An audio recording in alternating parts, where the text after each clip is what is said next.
advised.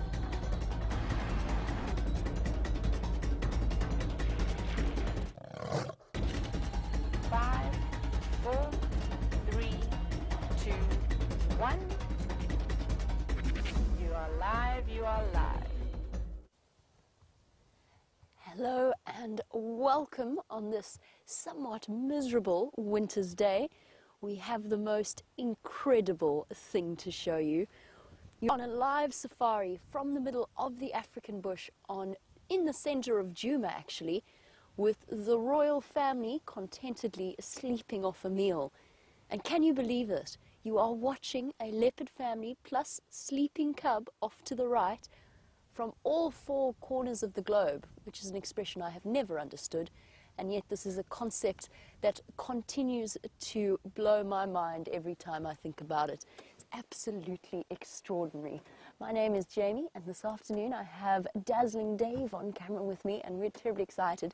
This is the first time I have seen Queen Karula's cubs in quite a few weeks, and I just can't believe how big they have grown. You're not only on a live safari, but it's also interactive, which means you can send through your questions on hashtag SafariLIVE on Twitter, or you can email through to questions@wildearth.tv. And please do send through your comments, even if it's sort of exactly what I'm thinking at the moment, which is, oh, cute. Aren't they just incredible? Now, Mr. Henry has very generously afforded me the opportunity to come and spend a little bit of time with them, since it has been so long since I've seen them. And I've just worked out where the other one is. I was trying to work it out earlier. I can't believe I didn't spot her, or him. I'm not sure which is which at this point. If we have a look in the tree, the large tree off to our left there, and we zoom in, there's a little bit of movement. Go up a little bit, Dave. There. There she is, right in the center of your screen. I don't know if you've spotted her yet. Him, her, it. There's another little leopard cub, making short work of Mommy's kill that she's very cleverly stashed away in the tree. Who have we got here? It looks like the female to me. Karula's little female cub. Now, if you are joining us for the first time, Karula is the most extraordinary mother. She's 12 years old, and this is her latest litter of cubs, a boy and a girl. At this point, how old are they? 5 months old already. Yes, must be, no, there must be, what's today, the 2nd? Is today the 2nd? It is, it's the 2nd of July. They were born on the 2nd of February, so today is their month birthday, if we could call it that. Oh, yummy. Afternoon snack on this cold and windy day. And the weather here, I have to say, is truly revolting, but that's okay, because a sighting like this makes everything absolutely extraordinary. Moments like this just remind me of how extremely fortunate we are to spend time watching the lives of these fascinating creatures.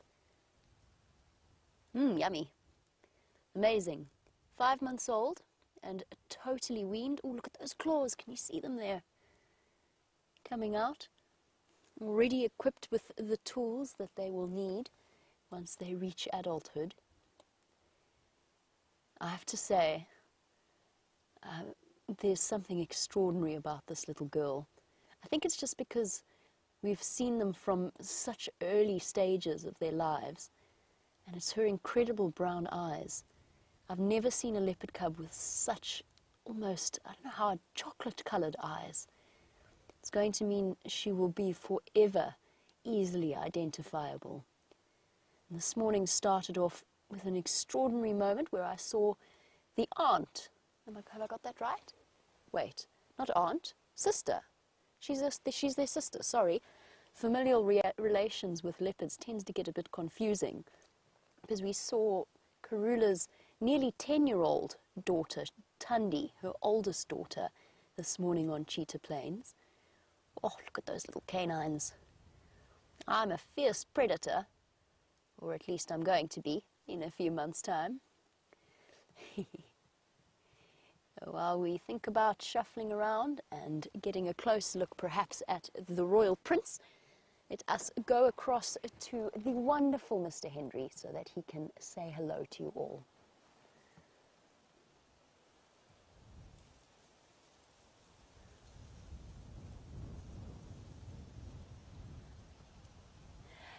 And in that case, never mind then, because James has disappeared off the radar. Never fear, I'm sure he is absolutely fine. He is on Wendy. And Wendy, as most of you know, Wendy's the other vehicle. This is Rusty. Rusty is very reliable, except for this morning when we went out. But all that required was a restart. But as you know, Wendy has the places where Wendy doesn't want to go. And Wendy just doesn't go in those directions. So what we'll do is you can accompany me as we reposition ever so slightly. So what I want to do, obviously I don't want to disturb the little boy that James has unofficially named George, and the girl is called Charlotte, because James apparently is something of a closet royalist. We're going to reposition, but you can go with us. No, you can't go with us actually, because it turns out Mr. Henry has decided that he would in fact like to say hello to you, and at this point Wendy agrees with him.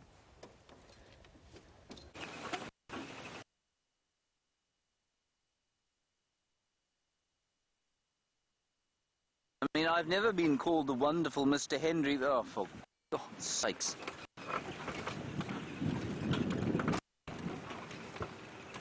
Hello again, everybody. I feel like I'm going to be saying hello again 4 or 5 times today. I'm just going to drive this car into a hole and burn it to the ground because it is so deeply irritating. Okay, I feel better now. Hello again, everybody, and welcome to our little drive. Jamie, of course, with the beautiful leopards, and we driving around in what can only be described as a howling gale. It is coming from the southeast. It has brought with it a bank of thick clouds, and as you can see around us from the great teeming herds of animals, everything is going to be hiding in the wind like this. I suspect there might be 1 or 2 things that might want to come down and have a drink, so we're going towards Bivelshoek Dam. My name is James Henry. On camera today is Viam. There he is. And we are as live as Jamie is, and therefore please do talk to us. Hashtag SafariLIVE or questions@wildearth.tv, and we'd love to answer any questions that you might have. We're probably going to be looking for the smaller things today, I feel, because the big things are going to be hiding away in the bushes. It is a very kind of eerie, gunmetal kind of a winter's day, this. And I quite like it once in a while, I must say. Every so often it's quite good to have this sort of weather. Then it must go away again. We'll have another 2 or 3 weeks of plain blue skies. That'll be beautiful. But then it can come back again. It's the kind of weather that does make you want to curl up in front of a fire. And that's certainly what we will do later on today. But of course one must reward oneself after a stringent day out in the wilderness, and that is what we'll do later. Now we're approaching Bivelshoek Dam, where with any luck there will be a great plethora of surprising animals not hiding from the weather. That lion we saw today, I don't know if you were with us this morning, we saw a lovely male lion, and he was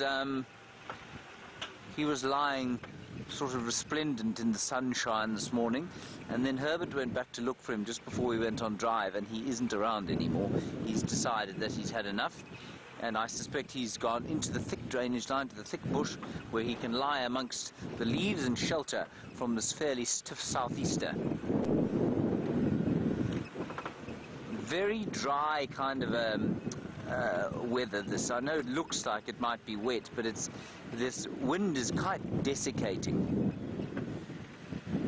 So everything feels kind of dry.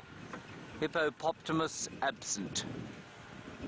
Everything absent. Anyway, we'll drive onto the top of the wall and see what we can see here. Oh, look at that, Liam. 1 impala, 1 waterbuck. Good. It's a good start, especially on a day like today.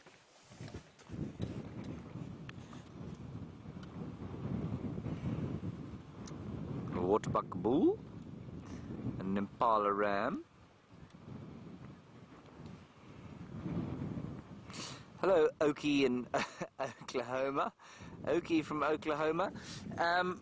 You want to know if that waterbuck is on the menu for any of the predators out here?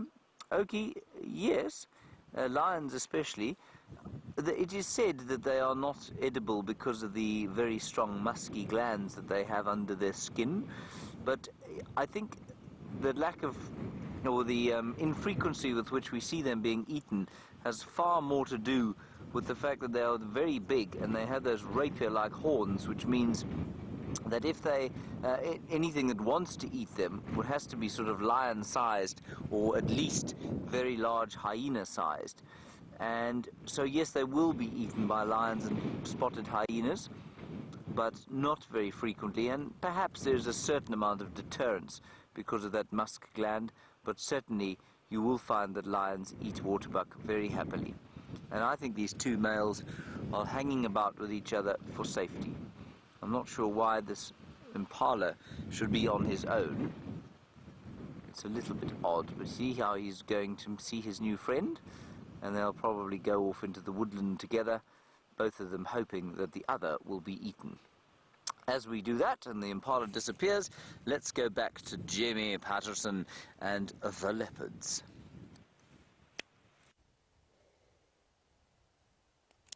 Some very sleepy leopards with very full bellies. Now, since Karula's been showing us her cubs, we actually haven't stopped to really appreciate, well, I feel like I haven't really stopped to appreciate what an extraordinary animal she truly is. Now, this leopard female probably has one of the highest success rates of any leopards most of the guides have encountered in terms of raising cubs to adulthood.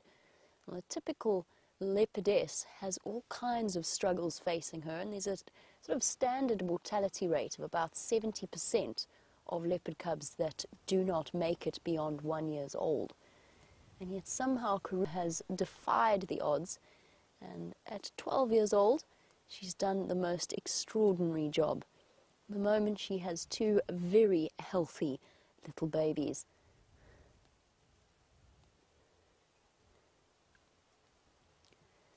And if we have a look at our little princess up in the tree, she is currently devouring the dacre with great enthusiasm and an appetite befitting a little leopard cub that is well on its way to growing up. She's managed to reposition, can you believe it, she's repositioned that whole carcass to get to the part of the meat that she wants. The jaw not yet quite strong enough to crunch its way through, but nevertheless making short work of whatever she can find. There's something so cute about that. Yes, you're going to move it, just be careful. You and the carcass could go tumbling out of the tree. Around 5 months old already, with the established spot patterns that she will have for the rest of her life. The spots will never change, and each and every leopard has their own unique fingerprint-like spot pattern.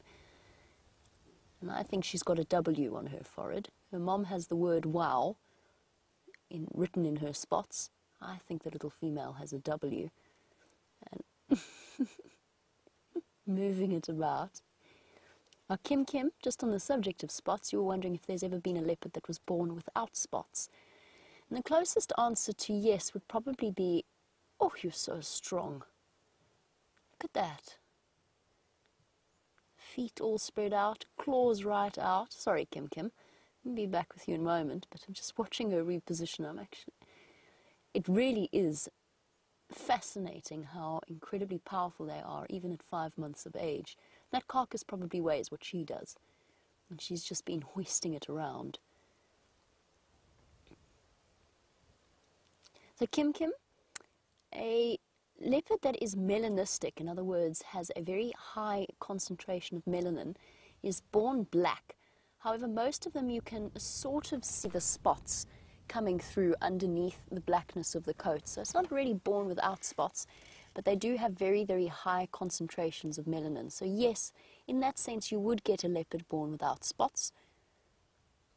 And that's probably the only case. You get leucistic leopards or strawberry-coloured leopards, but they do have spots. They're just a little bit lighter in colour than the others.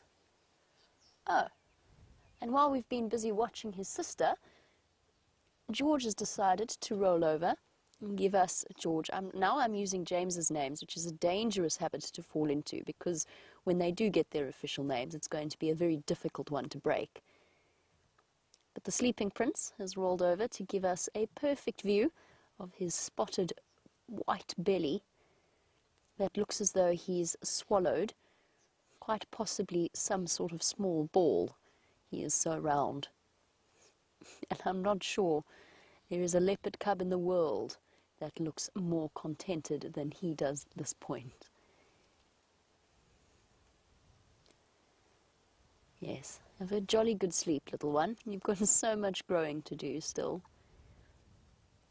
It's hard to believe these are the same little cubs that, as soon as they saw the vehicle coming, would dash away, and only when their mom called them out would they come slinking out of the grass to come and join her.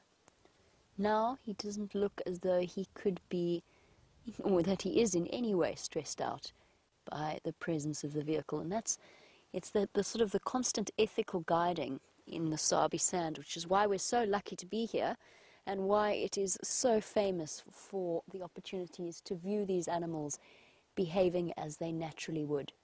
Well, it seems as though James is on an antelope roll, and he's found a different but equally fluffy one.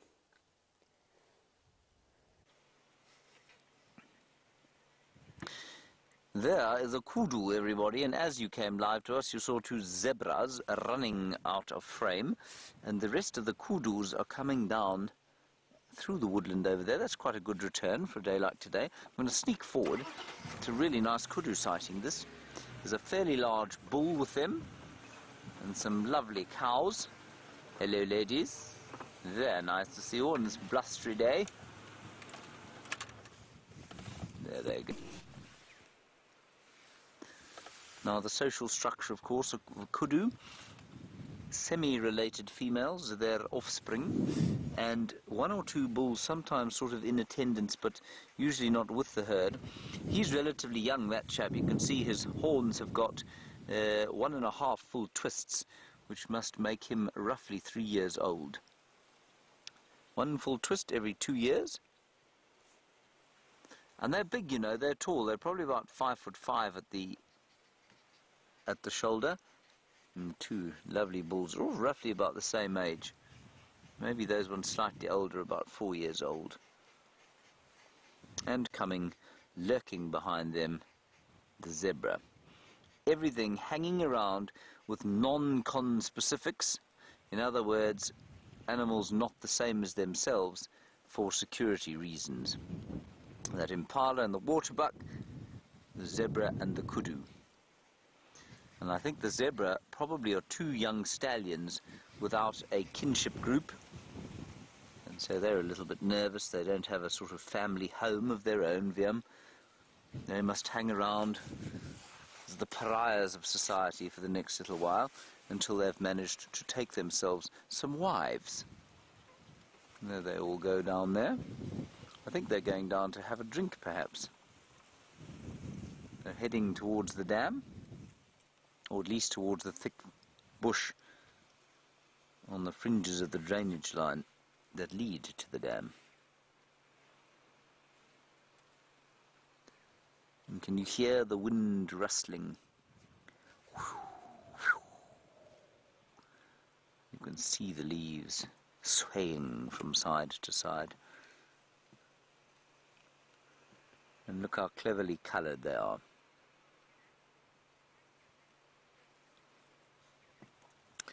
And Lucy in South Bend, Indiana, yes, you're correct. You say the wind looks like it's taken the leaves off the trees. It has, certainly. But what I would like you to do, the next time you see Jamie Patterson, which will probably be in the next 10 minutes or so, maybe even less than that, if you're really lucky, ask her how this has changed since you went on leave, because I think that there's been a profound change in the 2 weeks since she went away, or it's actually only 10 days, and all the combretum trees have suddenly decided that their leaves must go away now, and then the wind is now blowing them off the trees.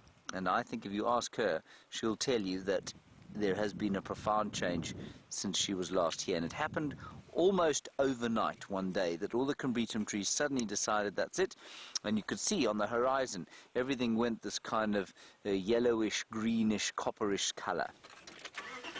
Righty, on we go. Oh dear, Liam. Look at this great tragedy in front of us. I will have to remove it with my great strength and power. Are you watching?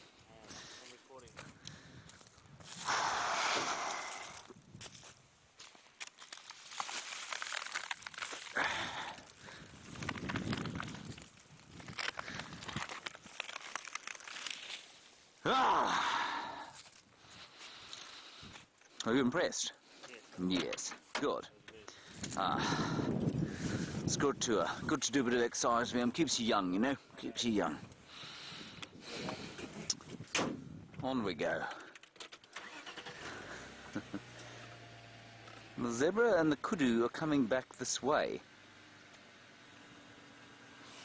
It's very odd. Anyway, let us go back to Jamie Patterson. Off quickly, Charlotte's coming down the tree. Your timing is perfect because look who's making her way down. Oh, oh. Hey, that was pretty graceful. Well done. I've seen leopard cubs this size go tumbling out of trees, but the female cub managed to make that descent look almost like she's mastered the art of tree climbing. She nearly dropped the carcass out of the tree, just by the way. Oh.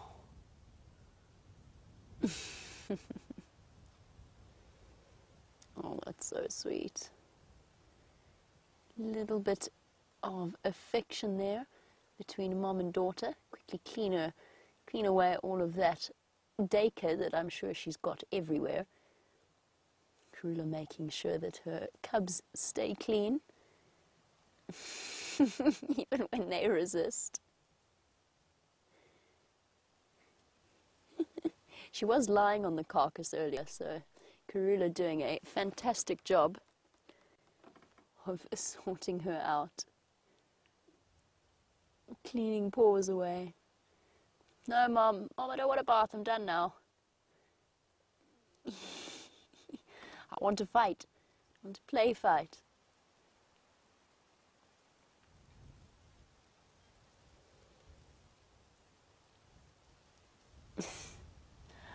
Oh, I'm so glad that we've got to see this. I'll just bear with me 1 second. Taxon is wanting to come and join us. Oh, got you, Mum. Kathy in Tennessee. We're watching this little female batter Mom about and resist her attempts at a bath and attempt to make them into playtime. You're wondering who becomes, or which becomes independent first, a female or a male.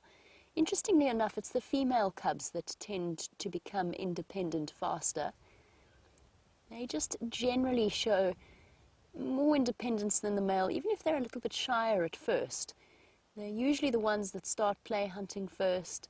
She was trying to move the carcass around earlier, and at around 1.5 years, they'll start to move off on their own. Male cubs, on the other hand, actually tend to be mommy's boys, and they stick around for a little bit longer, every now and again moving off on their own and then coming back, and they can stay with their mom right up until 2 years old and even revisit her a couple of times in their initial first steps towards independence. Oh, somebody's getting a really thorough bath from Mom. George could not be. Oh no, I'm doing it again. I'm in that habit now. James has done a terrible thing. Michelle, you want to know who will give the cubs their official names. Well, at this point, I mean, I'm going to have a habit that is going to be incredibly difficult to break. But the official naming will be done at a rangers meeting where every interested party, hello gorgeous. Sorry, Michelle. Cub pile. George wants to sleep, Charlotte wants to play. Oh, there's Mom's tail. And now Mom is thinking about having a little bit of a late afternoon snack. She's actually not full-bellied at all. Most of that has gone towards the cubs. Oh, Mom's actually getting up to relieve herself. Right, Michelle, sorry, to get back to your question about naming of the cubs, each of the interested parties, in other words the lodges that get to see Karula and the cubs, will put forward name suggestions onto during a meeting, and they will then, as a sort of a democratic unit, the various guides of the various lodges will vote upon the different options. So it's quite a democratic process. It used to be, there's a couple of different traditions, it used to be the longest serving guide, so the guide, whoever's been around for the longest would get to name them, or else the person who first found them, which in this case of course would have been Brent. But the tradition has changed ever so slightly, and it has now become a more democratic process, just to, I think, make things a little bit more fair for the people who see them every day and refer to them by their names. Now, of course, as you know, leopard cubs only generally, traditionally, get named after their first year, just because the mortality rate is so high. However, during a meeting we did discuss this, and we think that we're going to push forward naming the cubs a little bit earlier. Where are we off to, everybody? Oh, big cat stretch. There goes George. Probably to shelter in that drainage line away from the wind. Let's go and investigate. She might also be thirsty. Whoopsie. Is there a bit of a jump there, George? Are you going to pounce on your sister?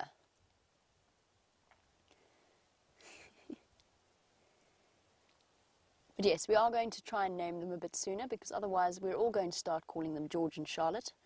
And surprise attack from Mum.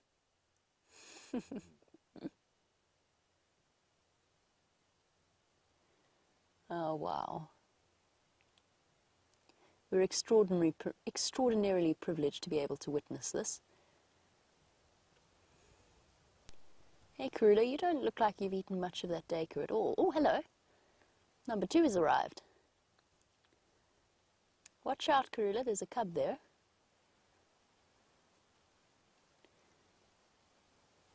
Ah. I believe we have the royal urination occurring. It's similar to coronation, but not quite as dignified.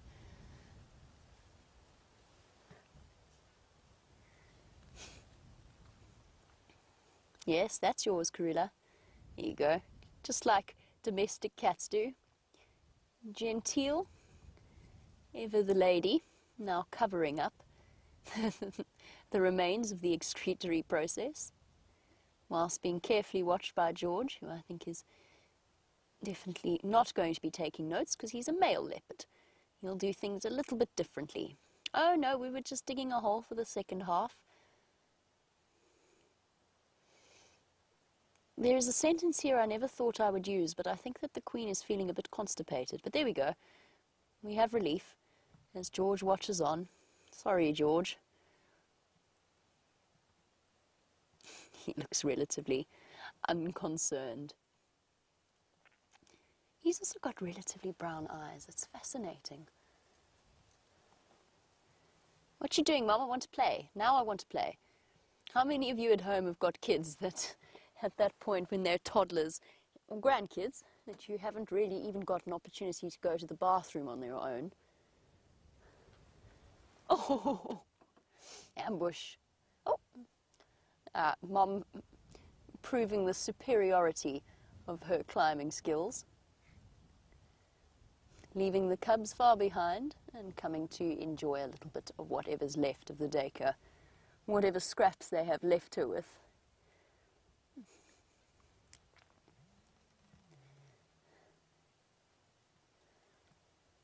Yes, have a jolly good sniff. What's the plan now, George?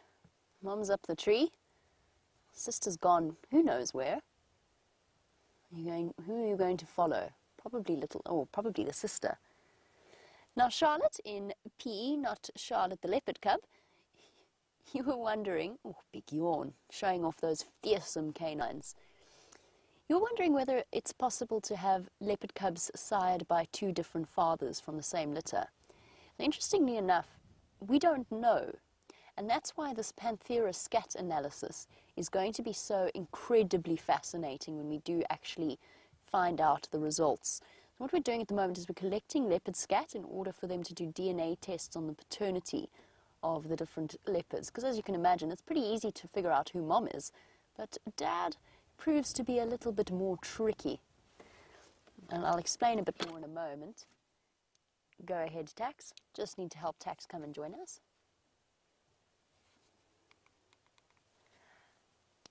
That's affirmative. You're more than welcome.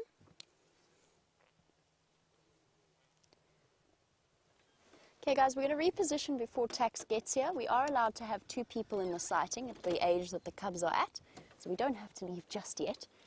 So back to Charlotte's question. There's been a lot of speculation because, of course, the leopard female will mate with as many males as she can. There's been a lot of speculation as to whether or not it's possible that cubs of the same litter could be fathered by the same, or by different leopards. And as I said, we don't know the answer. It's okay. It's all right, boy. Oh, there's number 2. You were very sneaky. Number 2 is, I think, just out of Dave's line of sight. There's George. He's planning a surprise attack on Sis. Sis remains completely unaware. If you keep going left, Dave, I think you would find her. She might be hidden behind that tree for you. She's behind that fallen tree. There we go. Here's number 2. And George definitely thinking about making a sneak attack. Oh, he's changed his mind. I think he might go up and join Mom. I can't wait to hear the results of the paternity tests, so that we can find out whether or not leopards do actually father, or can actually have this, members of the same litter fathered by different males. Be fascinating. Karula's mated with Tingana, Mvula, and Gijima. I don't know if she's ever mated or she's ever been seen mating with Anderson, but that's a distinct possibility. Sneaking off. While we do some repositioning and some juggling here with Taxon and his guests, let's go across to James, who has found, amazingly, with all the trees, some bark. Hello everybody, we're just trying to find a few little things, like I said to you, because the animals are all hiding in the bushes. You can see I've put my woolly hat on because it's a bit chilly. Now VM, can you see the gecko? No. There was a gecko here, everyone. It came out from underneath this piece of bark. So let me bring this around to you and show you what's going on. I shall replace this, hopefully it'll stay. But it's a marula tree, obviously, that was pushed over by elephants some time back, and it's still alive, astoundingly. And just look under here. The termites have got underneath the bark, and they've eaten away at the wood. And I guess this is, I suppose it's largely their dung, really. They've chewed it up and left it there, and it's now a very fine mist blowing onto VM. Sorry about that. And I was hoping to find 1 or 2 more creatures here, like a spider or 2, but I haven't found any. Just the gecko, which is now very cross with me because I rather disturbed him. So let's put this back. Do you think it's going to stay, Liam? Did you bring the gaffer tape? Not necessary. There we go. I'll take the camera off it before it falls off.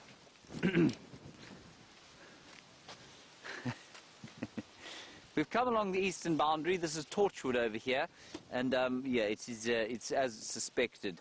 It's rather quiet, but we're going to keep on our search, stoic fellows that we are, and we're much relieved, of course, that Karula, Charlotte, and Georgie are on site, so we can keep our looking while you enjoy them. Not that you're going to enjoy them again just yet. Must keep you waiting a little bit. You too must come with us to search the wilderness in the wind. I think I got some termite dung in my eye. It's very sore, Viam. Did you get termite dung in your eye? No, in my hair. In your hair?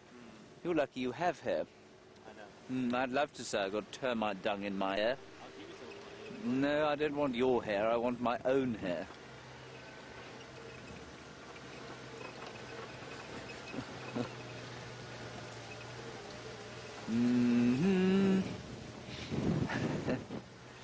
Now, Jenny, you say, is there any hint of rain around the place? William was just saying he thought the horizon looked a bit misty, and therefore maybe there might be a bit of rain, but we both agree that we didn't think so. No, you know what, Jenny, so seldom does this kind of weather bring us rain. It sometimes brings us a bit of spittle, a couple of drops here and there, but real rain, real storms normally come swirling in from the north. Or they come in round from there and sort of northeast, and they come over the top here.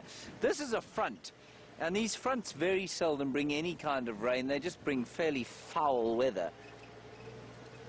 And there is no other way to describe the weather we're experiencing now. It is foul. We'll just go to the end of the road here, and then we'll turn west.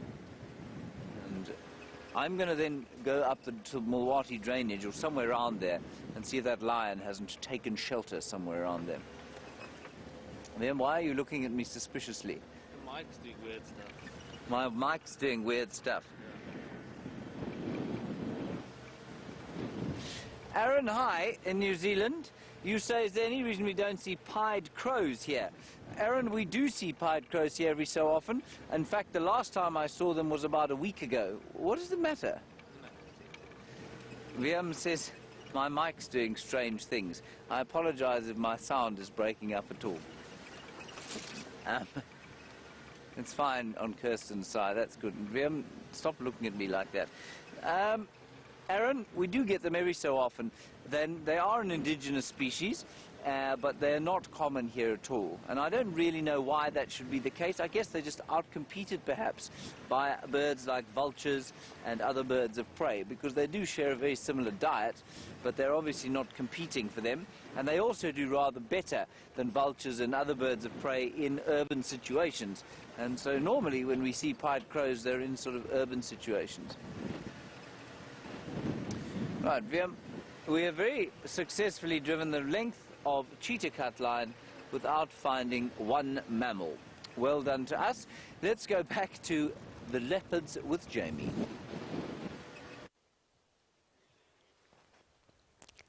And we are still with our leopard, even if James hasn't had any success with the mammal life on a cheetah cut line. The queen is enjoying the dacre kill and giving her cubs a demonstration as to what they'll be able to do with their teeth one day, as she crunches her way through the bits of bone that they had to nibble around. And a bit like Karula, is actually capable of consuming most of the bones of a dacre kill, although she'll probably leave the leg bones, but she'll eat most of the ribs. I've seen her finish an entire steenbok before, leaving only a little bit of the lower jaw behind. She ate everything, hooves and all. So there's a common sort of misconception that lions and leopards, unlike hyenas, don't eat bones. They do eat bones. They just tend to go for the slightly smaller ones. The two little cubs, for now, have moved off.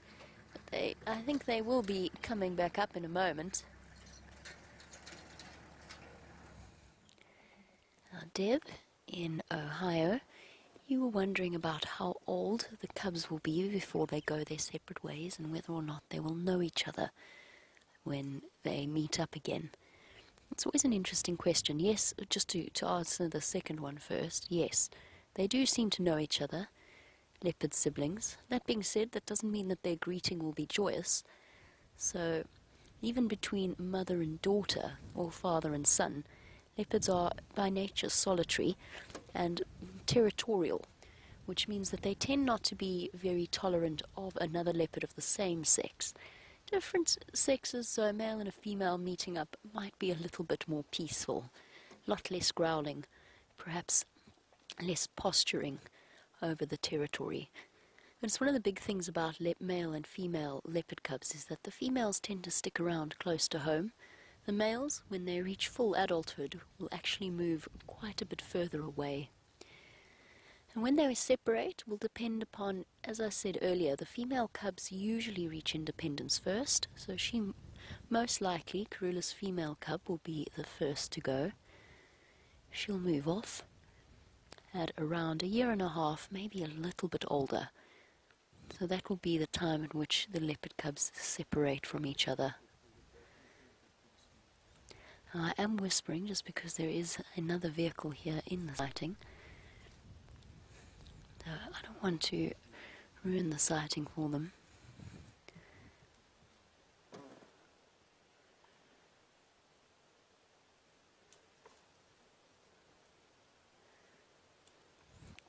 We definitely don't want to be scaring the cubs in any way. Oh, it's time to focus on the head now. And the nose. Crunching away.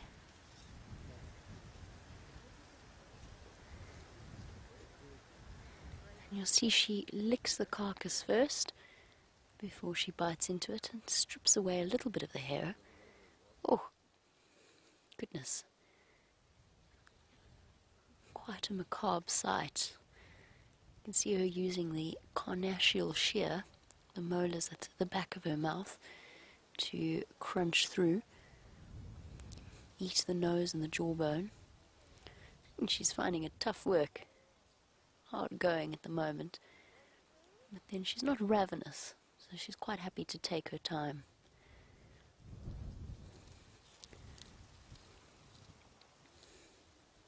Oopsie. Oh dear. Oh well, this bit'll do. If I can't eat the head, I'll munch on the hip.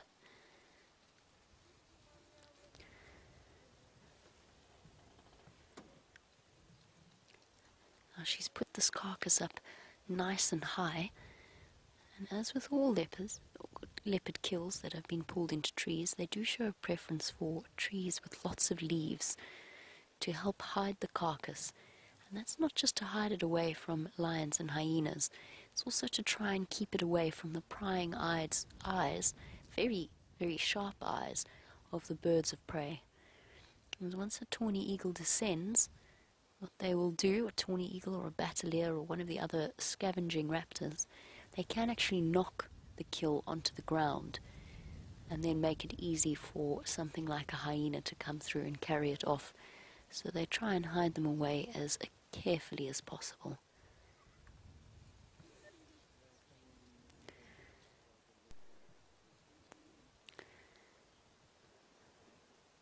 Oops, that dake is about to fall out of the tree. Yeah, it's about to go, Karula. It's looking decidedly stretched. The bottom of it's dangling, and she's going to have to try and lift it back out. Guys, we're going to have to go relatively soon, as you can imagine. There are several vehicles wanting to come through.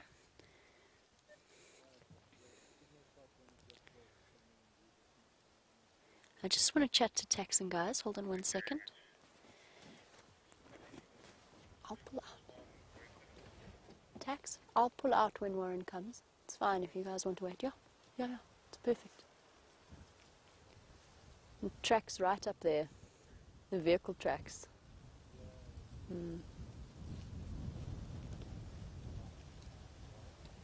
Oh, there's a cub. Sorry, just spotted that. It was at the bottom on the right-hand side of the tree, and I think they found themselves a nice little... There you go. There's movement there. Oh, no. Did you see that? Well done, everybody. Those of you watching with sharp eyes. That's at least where one of the cubs is. hiding away. Such a marvelous time spent. And guys, as I said, there are lots and lots of people that are wanting to come and see these leopard cubs, and obviously we don't want more than 2 vehicles here with them. We don't want to frighten them or for them to feel threatened in any way. At the moment they're absolutely happy, but to throw another vehicle into the mix is definitely not what we want to do. As soon as one of the responding vehicles decides to approach or gets a little bit closer, then we will move on. They're fine for now though. We'll enjoy as much time as we can with them while we have them.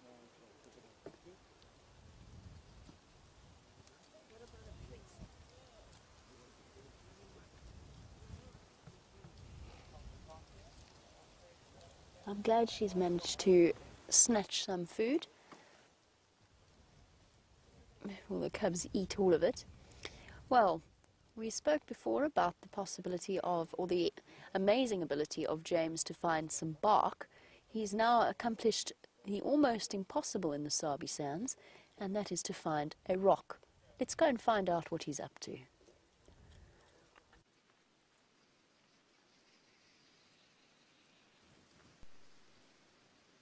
Are we live? Hello everybody, here I am lying in the road as one does on a blustery day, and the reason I'm lying in the road is because, well, my back's a little stiff and sore, but mainly because I was investigating this fairly large piece of mud. Now, what it is and why it's here is a source of some mystery to us.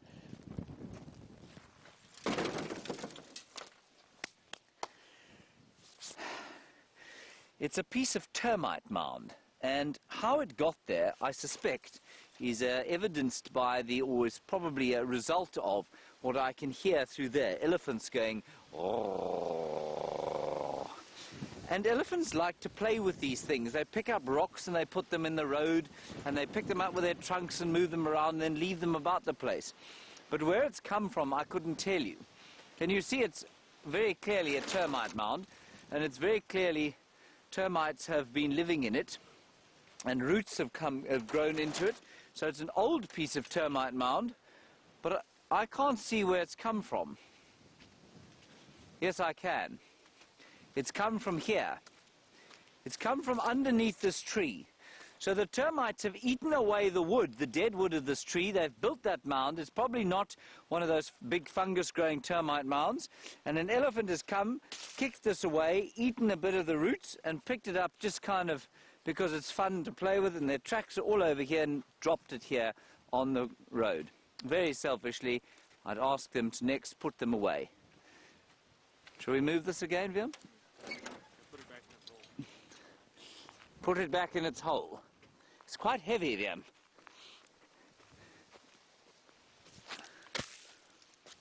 There we are. It weighed roughly, I don't know, probably weighed about 15 kilograms, 40 pounds or so. Oh, it's exhausting work out here. We've also managed to find you, everybody, believe it or not, and VM doesn't even know what I'm going to say, a waterbuck. It's just over here, and it's been staring at me in utter incredulity as I picked up that piece of mound. Say when, VM? Not now. More? Yeah, there we are. Oh, look, VM, look ahead of us. There seems to be something coming down the road. Now, I do not want to get in their way. This is a large elephant cow with a very small baby. Now, they've got plenty of space to go around us, so I'm just going to wait here. This is a bull. He is absolutely massive.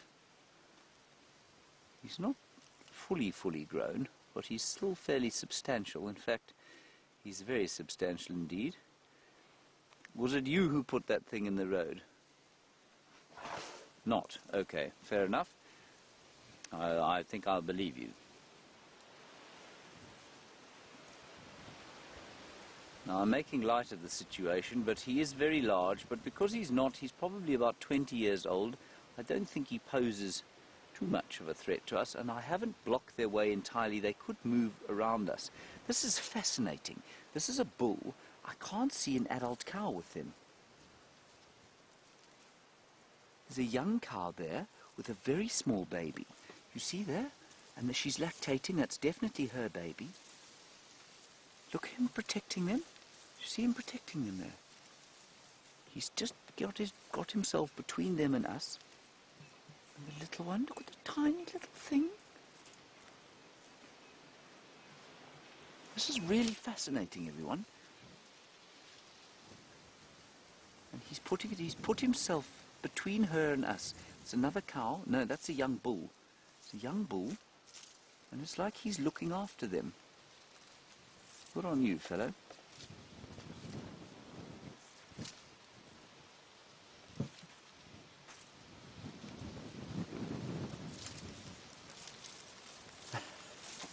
That was absolutely sensational.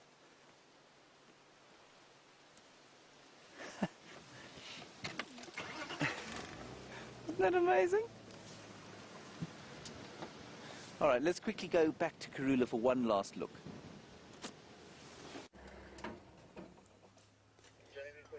We've still got a little while to go, and unfortunately, sorry guys, I've just got to get on the Game Drive channel as you came across to us.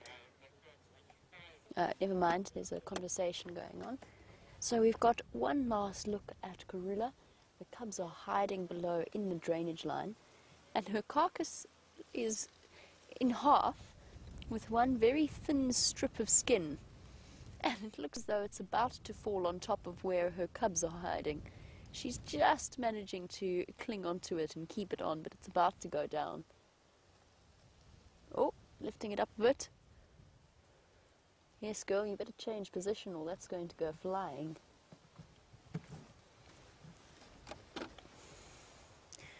Henry, go ahead.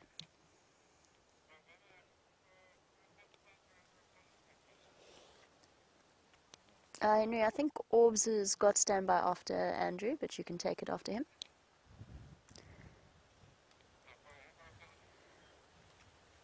Aubrey.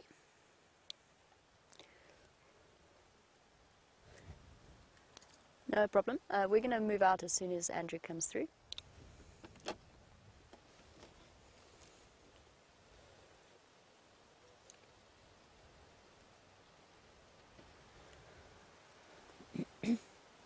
Hi guys.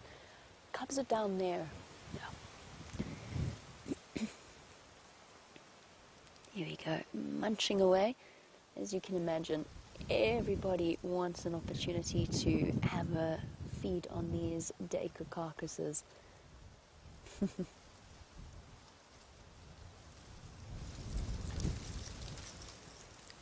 Now we are very, very close now to Treehouse Dam, which seems to be one of Karula's preferred spots. And Joyce, you were wondering, what is the closest waterhole to where Karula is now? Treehouse is probably about 50 or so yards away from where we're sitting. It doesn't have much in the way of water in it, but the interesting thing about Treehouse Dam, because it is on a seep line, it actually has water just below the surface, and most of the time the elephants have dug holes that the leopards can go and drink from. So Treehouse is the closest. Failing that, if she doesn't find any water there or doesn't have any luck there, then she will probably go across to the Djuma Pan, which is about a mile away from where we are now, maybe just a little bit less. She's got plenty of water around her still, so for those of you, once we leave Karula and her cubs, for those of you who keep track of the Djuma Dam camera, perhaps tuning in after the sunset safari would not be a bad idea, because there's always a chance that Karula and her little ones might pop through to have a drink. I don't think she's going to be here tomorrow. I think that Dacre is pretty much done, and she's probably going to move her cubs off at some point during the night. She's been incredibly successful over the last few days, and having the cubs with her now, not almost permanently, but definitely having them around a lot, still hasn't seemed to have hampered her hunting ability.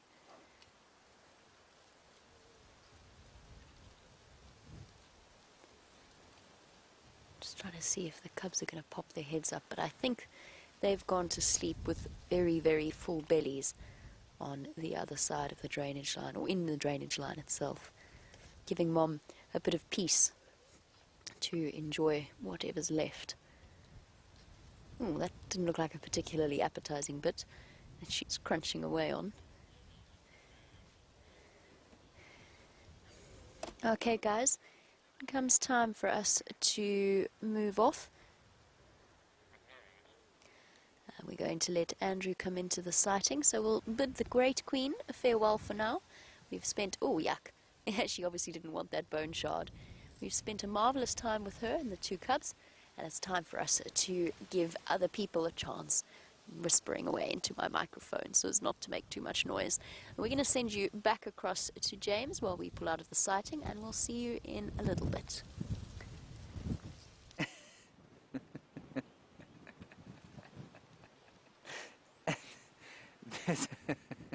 There's a batelier there, everybody. That's what VM was filming. It would have been about 2 pixels on your screen. Can you still see it there, VM? No. Well, there it is. Well done, VM. He's got it. That is a Shimungwe or batelier that VM is now sick of filming. But over there, we've got a couple of starling species. 1 starling and 1 drongo. Hello, drongo. Very nice. Now, that, I think, was one of the most remarkable elephant sightings I've had for a little while. A very strangely young herd with a bull looking after them, and he was very, very clearly looking after them. He came up, he was leading them, he stopped in front of us, he got between us and them, and they walked around him. And that young cow with the calf, probably about 11 years old, 11 or 12, so, you know, probably, in fact, almost certainly her first calf. And he had sort of taken care of them. I don't know why they've been split from their, what would logically be the matriarchal herd, or where they've come from. I don't know. I think it's fascinating. Now, I've just spotted something else here that, well, it might not blow your mind, but it'll be sort of interesting. There, you see that bit of sort of termite mound there? That's from a termite mound exactly the same as the one that the elephants pulled out and dropped on the road there. So that's quite interesting. They're under quite a few of these trees. There's different termite mounds, and that is not what we'd call the mound-growing or the mound-building termite, the fungus termite, Macrotermes natalensis.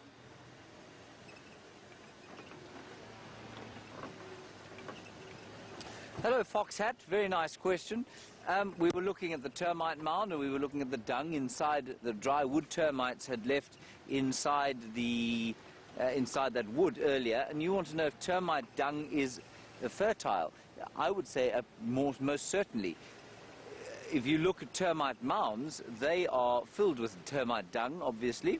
It's also very well aerated soil, but the grass and trees that grow on termite mounds are in high demand, especially during dry times.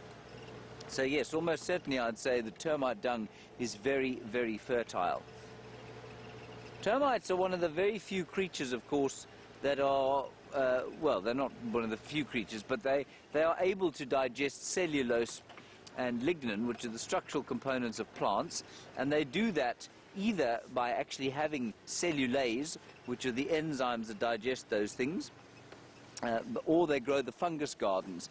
And those fungus gardens, which then basically the mycelia of those fungus plants, or not fungus plants, of the fungi, they digest the plant material, and then the termites eat the fungus.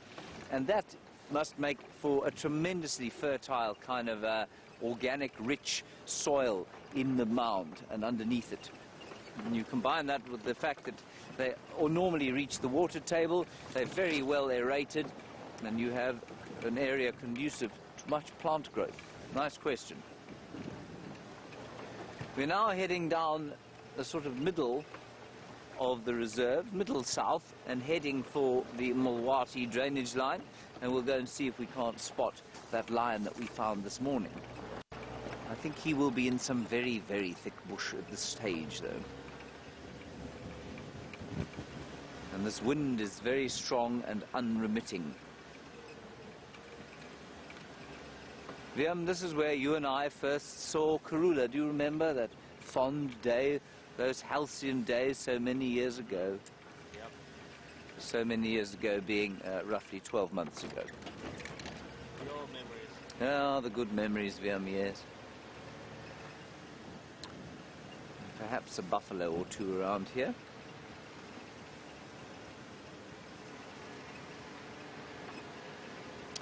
Aileen, you say, am I... You say, am I not glad that I wasn't lying on the road when the elephants came along? Aileen, I'm very glad I wasn't lying on the road when the elephants came along, although I would have been very interested to see what they would have done. And I suspect what they would have done was stop, be slightly alarmed, and then moved off. I don't think that they would have come towards me. I don't know that for sure, and I wouldn't like to try it out. What have you spotted, Liam? It was the tree, yes. Liam is just sharing a memory, everybody. That was the tree in which Karula was. So, and isn't now. We know exactly where Karula is. She ate a bushbuck there.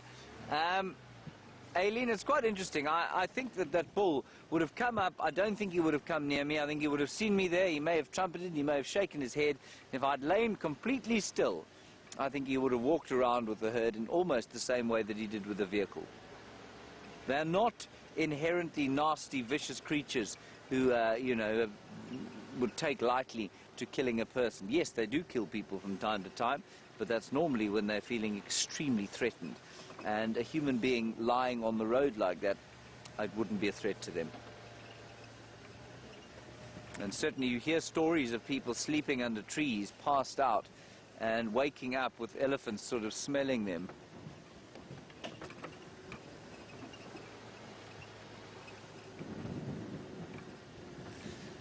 Now, very nice question from Pamela there. That elephant bull warned us.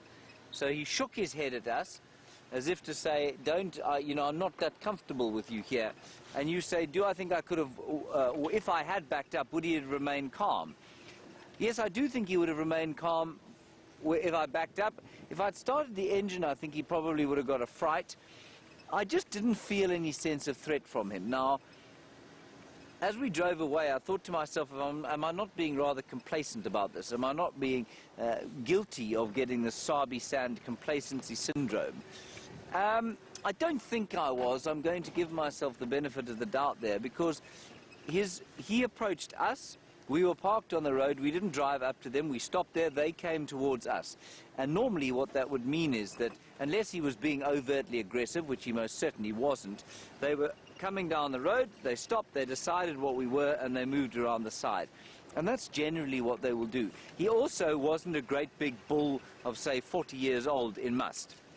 If he had been, and he'd come walking down the road, like that big hole in the ear elephant that we'd had, I'd have turned around quickly and just driven off and increased the space between us. But he didn't in any way indicate a threat. He shook his head as if to say, don't come any closer. He got himself between us and the herd. We sat nice and quietly. We didn't make a noise, and so he walked around us. That's my... Keep constantly asking yourself about these things, and because you don't want to become over-concerned with elephants. It's extremely dangerous to do that, because elephants can sometimes be very upset with us. You might lose signal here. So let's go across to Jamie and get an update from her.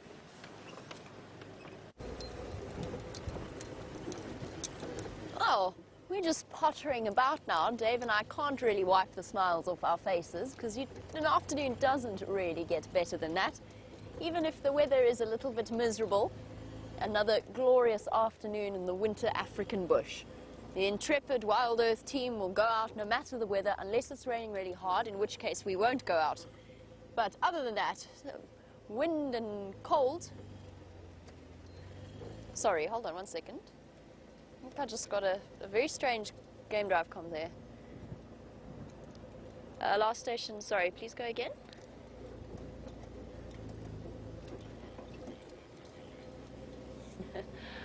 Okay, copy. Sorry. I got a little bit confused there. I heard my name on the game drive channel. All right, so we're going to bumble about, ducking the wind.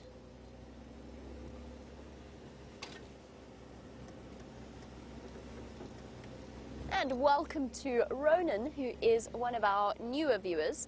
And Ronan would like to know, on a cold day like today, does it affect the animals' appearances?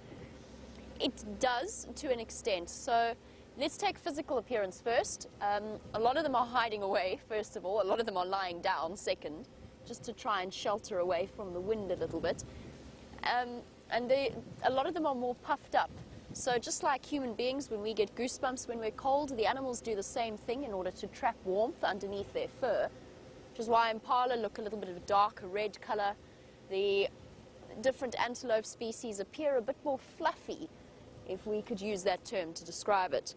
But the most impact, sorry, there's something in my eye. I think it's just a hair. We'll be okay. Otherwise, I know I've got Dave there to save me. Yeah, I think I'm okay. I think I'm okay. I've even spotted the elephant that is standing in the middle of an open area, which is quite the achievement. The big thing that the weather has an effect on is the animal's behavior. So what it does is it just makes them a little bit more nervous. It interferes with their hearing, it interferes with their sense of smell. They hear rustles all the time and it makes them nervous. As you can imagine, if you're even the elephants actually tend to get a little bit uncomfortable. Let's see if we stop here. Let's see what this gentleman is feeling. So you'll find that with most of us, whenever we approach an animal on a windy day, we're very, very careful. We're also very careful when we go walking, we go tracking, just to make sure that we don't scare them in any way. At this point, this young bull looks more than happy to have us near him. In fact, he hasn't even glanced in our direction. Young elephant bull. The reason I say that is just judging by his size, because of course tusk length is not an indication of an elephant's age. Some have short tusks, some have long tusks. It's just genetics. But he looks relatively small, if one could call an elephant that. In fact, he's so young, I would say that he's only probably just recently left the safety of his herd, which I've always said is must be a very confusing time for a young male elephant that's always enjoyed the safety of a breeding herd growing up. He seems perfectly content though. He's got the company of the fork-tailed drongos, the little black birds that keep fluttering about, catching any insects that he stirs up, as he attempts to make the most of the meager offerings that quarantine has to give. This is the clearing that we're on. We're on quarantine clearings. And due to the drought and the fact that it's the dry season, there's hardly anything left for them to eat. Now, Fiona, in the UK, you've been studying our elephants' body language, and you were wondering why elephants lift up their front feet, or lift up a front foot and sort of rock it from front to back, sort of in an almost restless fashion. Now, that can be a couple of things. I think probably the best description for that motion, if we have to, bearing in mind that you can't read it in isolation, you have to watch what the rest of the elephant's doing as well. But probably the best description for that action alone is indecision. The elephant's sort of trying to decide where he's going to go next or what he's going to do next. It can be a sign of agitation. So if their tail has gone stiff, if their ears and their trunk, if they've gone very still but they're rocking their foot backwards and forwards and looking at you out of the corner of their eye, it might mean that you've agitated them slightly.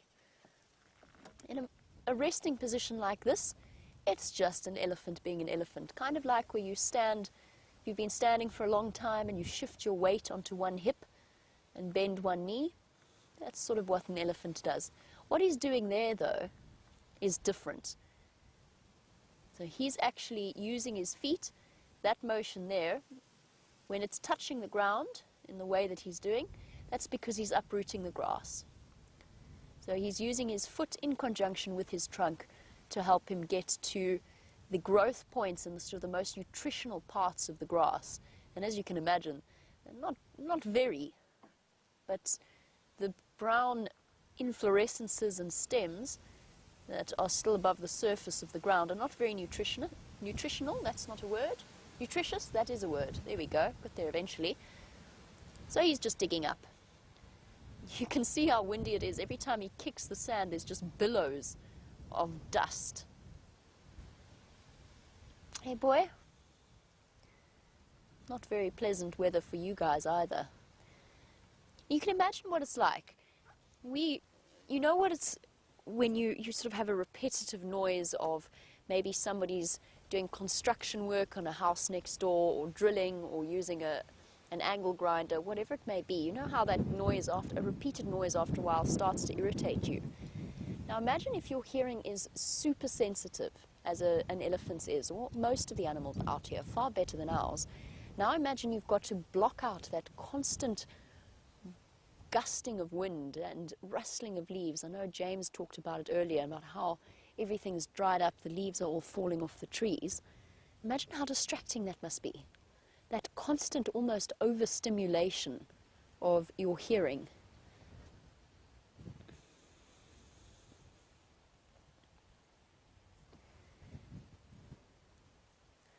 What he's doing now is he's looking for the grass at the base of trees or underneath fallen or dead logs, because that tends to be where the most nutrition lies. It's a bit more sheltered than the grass in the open areas.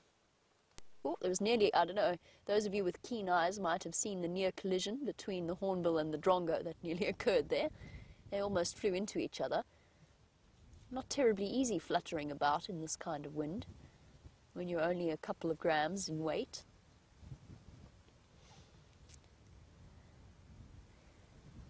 There's starling around there as well, picking at whatever they can find.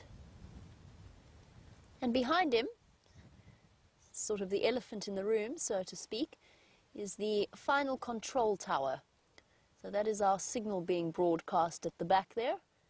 That's the Voyatella repeater, just so that you know, and we address that. It almost looks like a tree, actually. It's quite well hidden.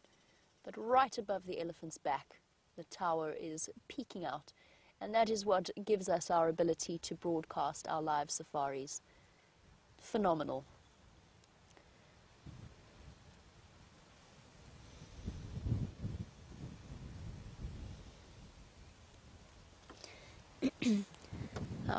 A warm welcome to HK, who is one of our newer viewers and would like to know why elephants are so frightened of humans. There's a couple of different things to say there. For the most part, they aren't, especially the elephants, or at least the elephants in this area. So they've been protected for many, many years. The Kruger's just celebrated its 90th birthday, which is longer than the lifespan of an elephant. The Sabi Sands has been around even longer than that. I'm just going to adjust things here because my scarf is playing havoc with the sound. My apologies. I know I should put it in my beanie, but it's not very comfortable. So the elephants here are not scared of people, to an extent. At least they're not scared of people in safari vehicles. They've learned that we are of no threat to them. Sometimes they do get uncomfortable and they give us the signs and we move away. Sometimes they might be in a really bad mood, and that's where things change, and it's very, very important that we're watching what they're doing. That being said, elephants have had thousands and thousands of years of, as have all of the animals here, of seeing the bipedal human form as the apex predator. Human beings have been hunting elephants for as long as there have been human beings. This no longer occurs, thank goodness, where we are, but in other areas poaching does happen, other areas further in Africa, Mozambique, for example, further north, and there the elephants are terrified of people. And even aggression from an elephant, and I use the term aggression with a little bit of, with more concern than anything else, even aggression from elephants comes from fear, more than it does from an actual angry side of things. That being said, elephants are bright, and sometimes they are just cross.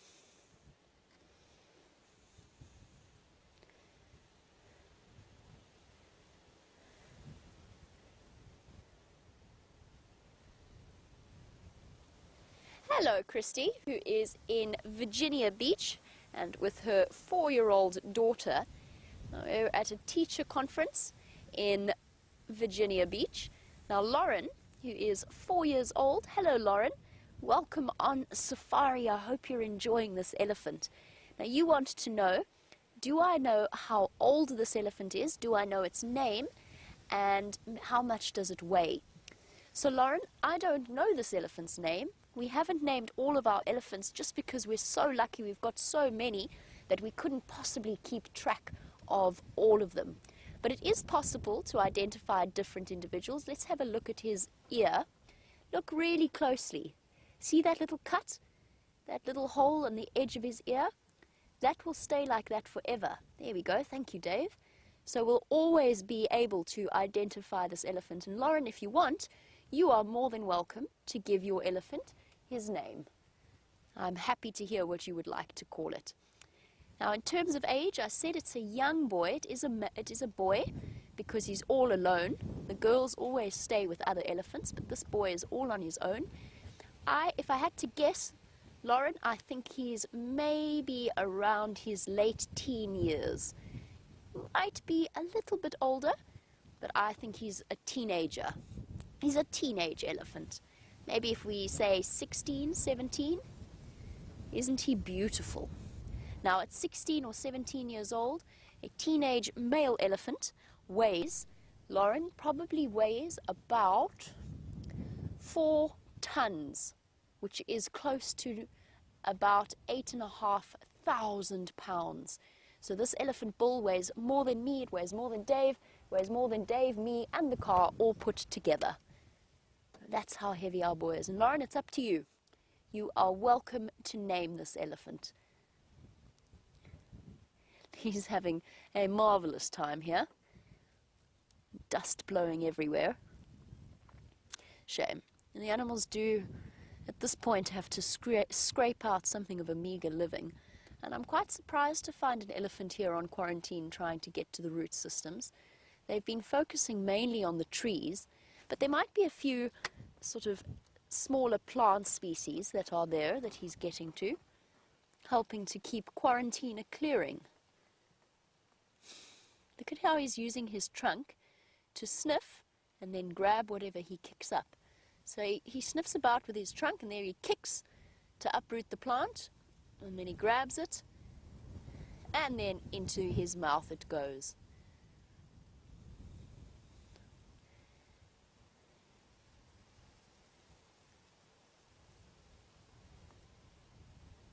Sniffing away, looking for his next meal. And then, whenever he pulls up a piece of grass, he dusts it off, because elephants, much like people, don't really like dirt on their food. I think we're going to leave our Ellie Bull to his late evening supper and go and see what else we can find. While we do that, let's find out where in the world James Hendry is. I'm driving down the Philemon's cut line. The aerial's hanging at a jaunty angle there. Is it all right? Yes. Okay, good. This is fine. And we are heading west down towards the big brown ivory tree here. And we're doing that because VM has decided that this is where we are likely to find a male leopard. Not so, VM? Correct. Why have you decided this? Something whisper in your ear? Sort of. Right, sort of, he says. Something whispered in his ear. I didn't have a better idea, so I thought we'd do the same. We did drive up the Mulwati drainage line for a while, see if we could pick up tracks of that line. We did not. But there is a line calling on Biffle's Hook. Obviously, we can't go there. But it does mean that the lion around where we were today on Twin Dams Road might respond by calling back. So I think we'll sort of ease our way back around that way. Jamie's in that area, so she might hear him if he calls back. Here's the big brown ivory tree. There's an elephant. Is there an elephant? Oh. Kevin, very nice question. 2 answers to it. Let's just get into a position where we can view the elephant here. Nice elephant bull, young one. Well, at least the elephants have come out to show themselves to us. We actually haven't done too badly given the state of the weather. He's a bit nervous, though. He's moving off. This is, of course, a favourite old haunt of Sindile and Shadows. I'm hoping it'll be a favourite haunt of hers and Zara's fairly soon, too. Now, Kevin, you say, what is the most terrifying sound out here in the bush? For me, it's the sound of a screaming elephant if it's really upset and it's close by. Even though it's normally young ones that make it, it's a kind of primordial sound, and it's no wonder that they use the sounds of screaming elephants for those Jurassic Park films. That's what those dinosaur sounds are, speeded up and slowed down elephant calls, which is quite interesting. The second, of course, most terrifying sound out here, in fact, it's probably the most terrifying sound, is the sound of a lion growling at you when you're walking on foot. That is a very unpleasant thing to hear, because it means that the lion has been watching you, waiting for you, and you have got too close and not seen it, and then it starts to growl. But a lion's growl is not like the growl of a pit bull or a Alsatian or something like that. It is deep, it is loud, and if you've never heard a lion growl before in your life, I promise you now, your body and something in the genetics of your evolutionary past will respond immediately. You hear a lion growl, you will go cold. It is a terrifying sound. And you also often can't see where it's coming from, so then you start looking like this, knowing that you can't go backwards because you don't know what's behind you. Yeah, no, it's not a pleasant thing. There are lots of elephants here. Well, 2, 3, 4.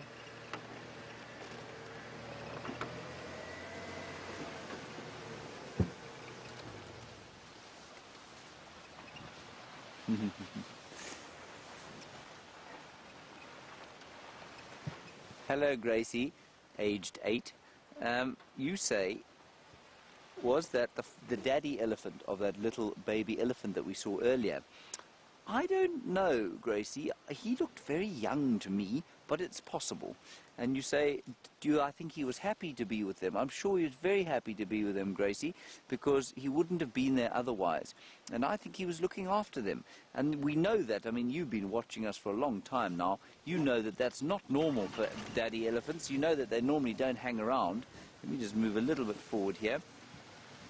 But he was obviously a little bit different. And I don't think he wanted me to be part of the family. No, Gracie, I think what he was saying to me was, I don't mind you watching us, but I don't think you should come any closer. Look at this young bull here. This young bull is probably about, I'd say he's about 16 or 17 years old. And he's, look, he's quite a lot shorter than the fellow we saw earlier. But he's not... that fellow we saw earlier wasn't very filled out.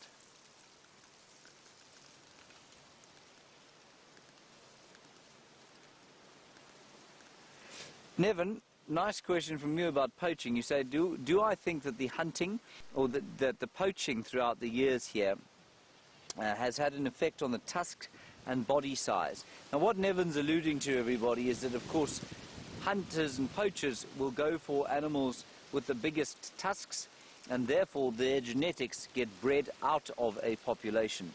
Nevin, I don't think the poaching's had a huge amount to do with it. I have no doubt that the settlers who came in here and hunted with their guns in the 19th century, I think they are by far more responsible for the reduction in tusk size than any poacher has ever been.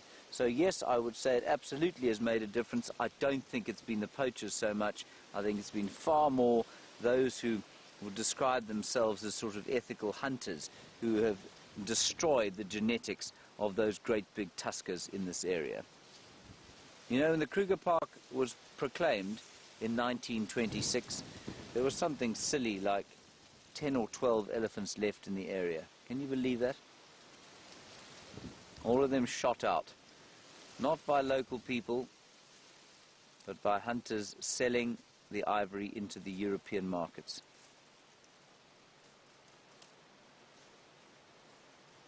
He's a lovely bull, this fellow. Now, I said he was a bit shorter than the other one. He is, but he's not short by any stretch. I guess I would reach up to his elbow there, or just his armpit. I get up to his armpit. I'd love to go and stand next to him, I must say.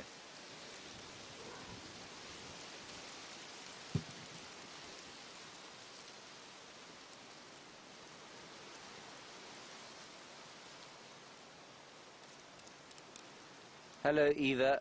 This kind of subject is recurring, and it's a good one. It's a nice one to discuss, especially during the drought times. You say, if an animal is starving, would we consider taking it in and feeding it? No, Eva, is the short answer to that question. We try and leave things to be as natural as possible out here. It's not always possible, but in general, no, we wouldn't. There might be, there are some who would put out salt licks, which are sort of large blocks of mineral-rich substance in a sort of almost like an artificial stone. They might put that, drop a few of those around the place for the animals to come and get a little bit of nutrient from, but there would be no taking in of the animals here. Remember, even the animals out here are completely wild, and although they are habituated to having us around them, they're habituated to vehicles, they are completely wild. So we couldn't go up to that elephant and feed him a bag of oranges if he was in a bit of distress. That just wouldn't be possible. No, they'd either run away or do us some damage. The wind is really starting to howl now. Let's move away from that chap and just go down the road here. And see the others. They've gone to the south of where we're allowed to go. I was rather hoping we might spot Shadow. We saw her tracks going up and down this road this morning. It's another young bull.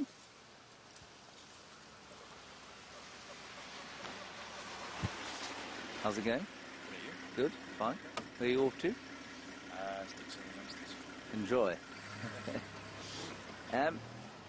Ellie, sorry, that was one of the guides from Elephant Plains, whose name I can never remember. Ellie, you said, what is the most destructive animal out here? Well, unquestionably, that's the human being is the most destructive animal out here, but if you watch this, you'll get the second most right now. Ah, he's decided against pushing it over. He knows you're watching him, Ellie. Ellie, I think it's a term that we should be careful of using, destructive. Elephants are, at face value, destructive. They've pushed over these trees. The tree you're looking at there has been pushed over by elephants, but it's now a whole ecosystem for other creatures. And you can see that the trees have evolved to cope with it because they're still growing. It's not dead. The tree is alive. And all over here, the trees have been pushed over by elephants, and they survive. And the other creatures of this area have evolved to fill the niches that are provided by the elephants when they push the trees over. So yes, it might look like they're being destructive, but they're not so much. They're being much more a keystone species of the area, which means that they have helped mold the ecosystem into what it is. Are they destructive? That is the most bizarre elephant noise I've ever heard. You've got a cold.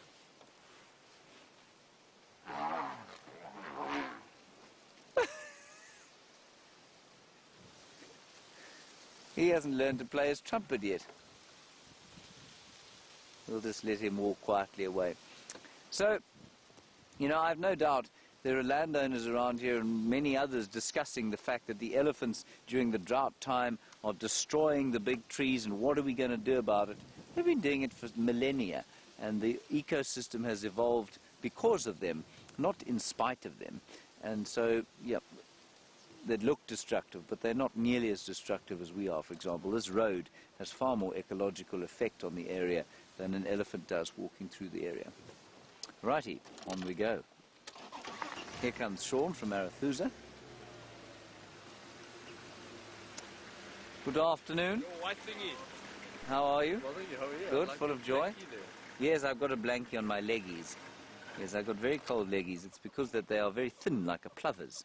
Ah, preaching to the choir, sir. Ah, yes, you also have no blankie on your leggies. Where are you off to? Tough ranger. Yes, you are. You're a very tough ranger. Okay. Enjoy that way. Stay alive, We're going this way. Bye-bye, everyone.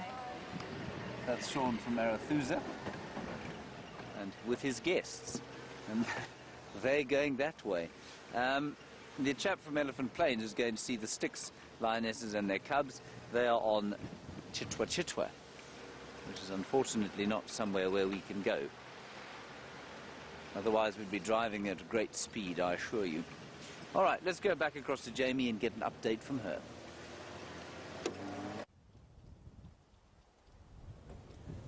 you've arrived at the perfect time. It gives you a nice indication of just how nervous the poor animals are.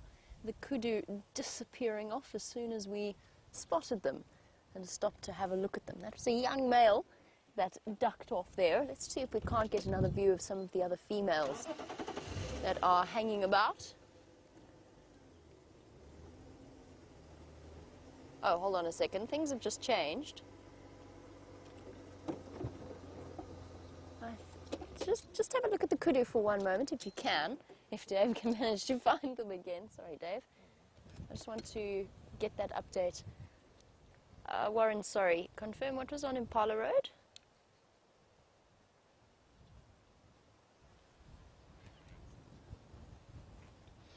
What was that?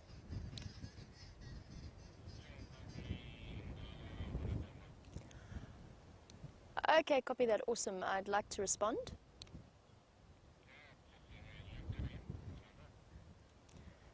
Copy that. Thanks very much, Warren. Hey! Plans have changed. We were going to Sydney's Dam. We're not going to Sydney's Dam anymore. We're going to Impala Road. Why are we going to Impala Road, you ask? Well, you'll just have to wait and find out. Because I'm not going to tell you. Not even Dave knows. Nobody knows. Only I know. And Warren, who found them. And Henry, who's there. Whee! Ooh. Now, as we race along, with the wind blowing my hair, my hat is about to blow off. Now, James was incredibly rude about my hat. He said it was utterly ridiculous, which I feel is rude because it's actually not my hat, it's Kirsty's hat that she very kindly lent me. And I feel as though the hat shall stay, for it keeps my head very warm and it doesn't fall off my head. Thank you, Dave. Dave likes the hat. And it also has the added benefit of the fact that there's always the possibility a bird will swoop down and take it off my head whilst we're live, which I feel as though might skyrocket SafariLIVE into fame. Never mind, the afternoon is full of surprises and James has another one for you.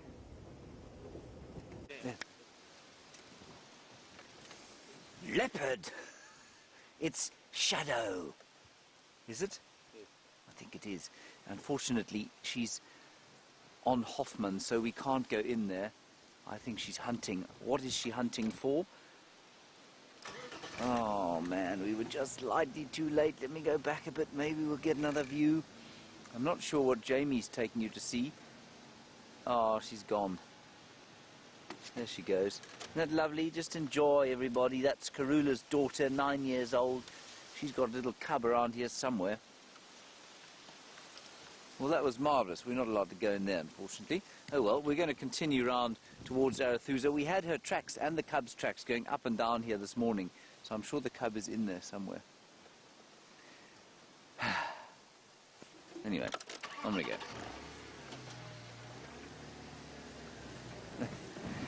All I heard from behind me was, there's a leopard on the road, so I thought he was joking. I thought Viam was, but he wasn't. There was a leopard on the road. Could you find another one? Thanks. The chances of that happening, I mean, they're just so remote. To come along here at the right time, if we had not met Sean and not met the chap from Elephant Plains, perhaps the timing would have been different and we wouldn't have seen it.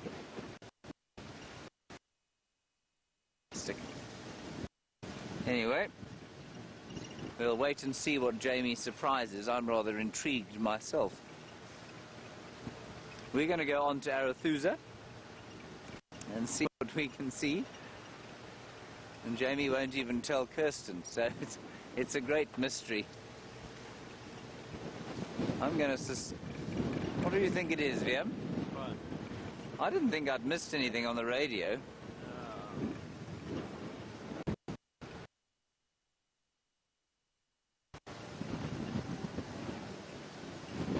Oh, that's a nice thing to see too.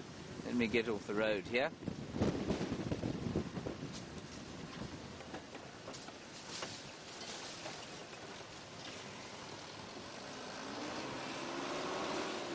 Not sure what this is. I think it's a staff transport car.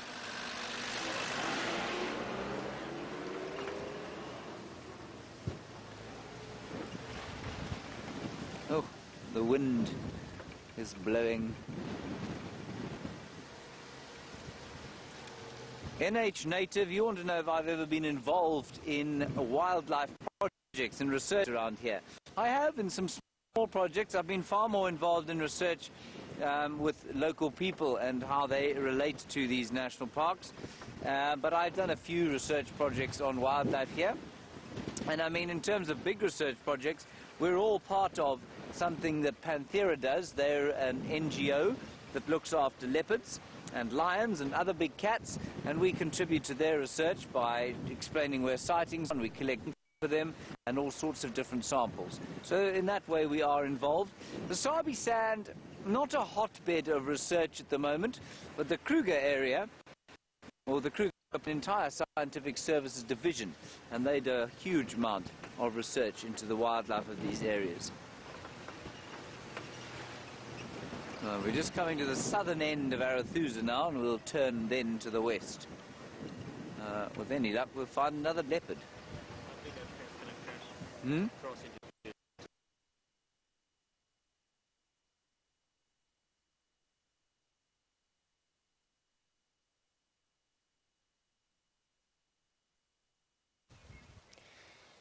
Well, there we go. Surprise! Slightly sooner than expected because James lost his signal, but luckily our timing was perfect, and apparently Saturday is indeed Cataday today. I just cringed a little bit as I said that. Oh my goodness. But isn't this a lovely surprise? I wonder how long these ladies have been here. There's actually 2 lionesses here. There's the female that's feeding off the buffalo, and then there's one lying with one very full belly. Now, I'm a little bit embarrassed to tell you, they are right next to a road, right next to Impala Road. I don't think James and myself have driven this road today, so at least we're excused. We didn't miss them. We just had absolutely no idea they were here. My initial guess is that we're looking at the Nkuhuma females. I would say that's almost 100% likely, but you never know. Lion territories are fluid. So despite the fact that we're right smack bang in the sort of home range of the Nkuhumas, might be other lionesses. We'll just have to wait for a moment and see. They've done well. Just 2 lionesses managed to bring down a relatively large sub-adult buffalo. And there is plenty of meat left still. Actually, almost looks like an adult female, just a young adult female. So some interesting things happening while I was on leave with the Nkuhumas. They seem to have, James described it as exploded. I'm not quite sure I would go that far, but they do seem to be incredibly scattered. And that was on its way to happening when I went on leave, with the one denning in Torchwood, the other looking incredibly pregnant, and we thought denning around Mvubu Road, Gauri Cut Line on Juma. And we've got 2 out of 5 for now, I think. We'll just have to wait for a little bit to confirm if it is them.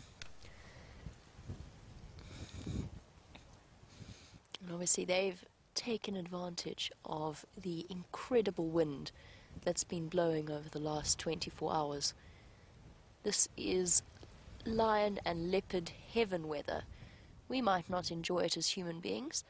Maybe we don't enjoy it because there's an instinct within us that tells us that this is good predator weather. Unfortunately for this poor buffalo, it has not done it any favours. I have to tell you, we're not very far from where we saw that baby buffalo yesterday morning on the sunrise safari. So when I heard that they had a buffalo kill, I approached with a considerable degree of trepidation. I was utterly terrified it was going to be the female buffalo that we watched struggle yesterday before she managed to get up and move her newborn calf. But it's not her. It's definitely not her. which is a very human thing for me to say. I shouldn't really say that. You can't judge one buffalo more valuable than the other.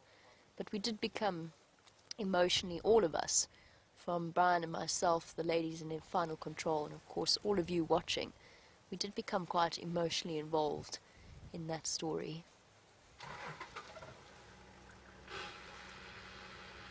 That doesn't look like amber eyes. Cheers, guys. Thanks very much. Just saying thank you to Warren, who provided us with this extraordinary sighting. What a lovely surprise. This day has just been full of surprises.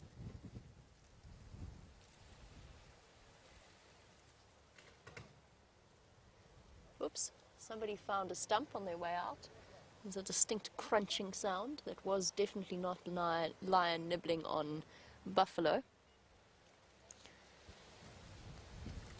There we go. 2 cats have had, well, actually more than that. 5 cats, if we count Karula and her 2 cubs, plus the 2 lionesses, have definitely had a good Saturday. Find themselves with a delicious meal. Oh, and Shadow. Well, we've done well today. We've had Tundi, a male lion, Karula and cubs again, Shadow, and the 2 Nkuhuma lionesses. What a wonderful day to be out in the bush. Definitely worth braving the cold for.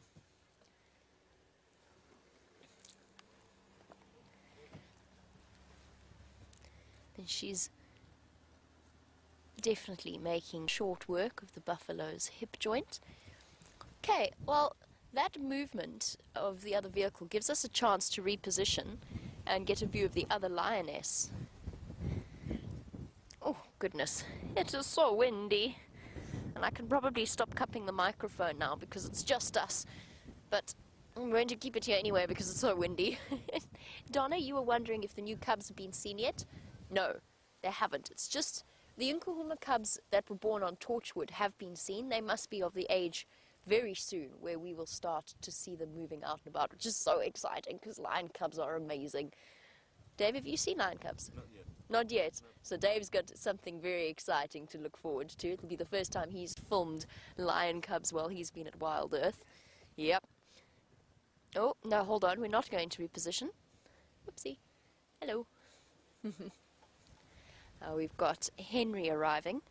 Now, I just want to show him the best way to go into the sighting, so just bear with me for 1 second.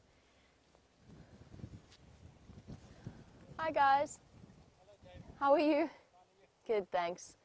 I think your best approach might be to actually go back onto power lines. Warren had a good position from in there. So if you come through this way with your nose in this way, it might be a little bit easier. Because our view is not fantastic, but I think you'll get a good one from that side. Cool.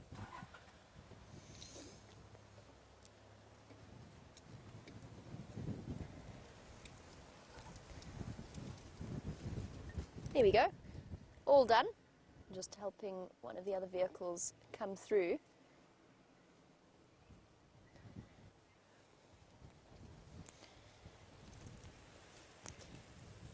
A couple of months ago, we were treated to the most extraordinary exhibition of the Nkuhuma Pride's hunting ability, and that was when we went out after drive with just Nikki, Kirsty and myself. We ended up being treated to an incredible but quite heart-wrenching sighting where the lionesses caught a calf and proceeded to eat it while it was still alive. It's very difficult to watch when something like that happens. Virginia, you were wondering, do they always eat their prey alive, or will they kill it first? Interestingly, it seems to depend on the size of the animal that they have killed. So if it's something small, it's not strong enough to throw the lionesses off or for them to risk being injured. Whoopsie, where'd he go? Oh, he went through that way. Okay, fair enough. It wasn't quite what I meant in terms of my directing, but that's okay. Whoopsie. Oh dear. He's not going to be terribly happy when he realizes that he can't get in that side. Oh well. Oh dear, I thought he would see the tire tracks. Anyway, Virginia, if it's a larger animal, like a big buffalo bull, the lions have to kill it first, because if they don't, they run the risk of it struggling free and then actually injuring them, kicking them in some way or thrashing them with their horns.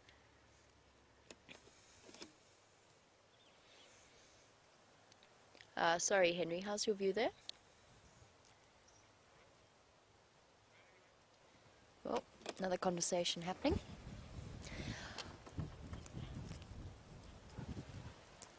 It's something very difficult to watch. It's important to remember that the animals don't live by our code of morality. It's survival of the fittest. So the lions will only really go about killing them. And it's usually, unfortunately, quite a slow death, because it's death by strangulation, almost inevitably, which often in a way takes longer than being eaten alive. It's a very brutal reality. But you can't love nature without taking the good with the bad. And somewhere one of these lionesses, or two of these lionesses, have little babies to feed. And most likely, those that haven't had cubs yet are probably pregnant at this point. They've all been mating with the Birmingham boys, one stage or another. And they will all be pregnant.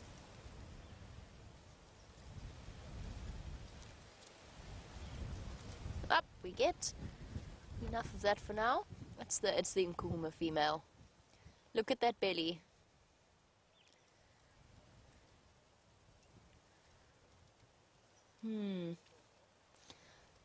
Dave, can we zoom in on her belly quickly, please? Let's have a look at that nipple at the back.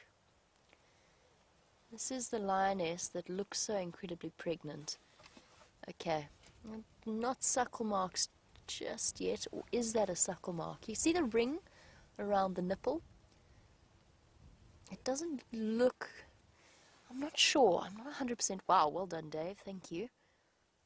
Close examination. I don't think so. I don't think so yet. And look at the bulge that's around. Oh, thanks, girl. She got shy. I don't think she's had her cubs yet, but this lioness is also pregnant. That bulge at the back of her belly. Now, Brock, the lionesses, or the lions, are actually having an easier time than they do during summer. So Brock wanted to know whether or not it is harder or easier, or harder for a lioness, or lions, sorry, try that whole sentence again. Brock would like to know if it's harder for the lions to hunt in winter because there's less cover.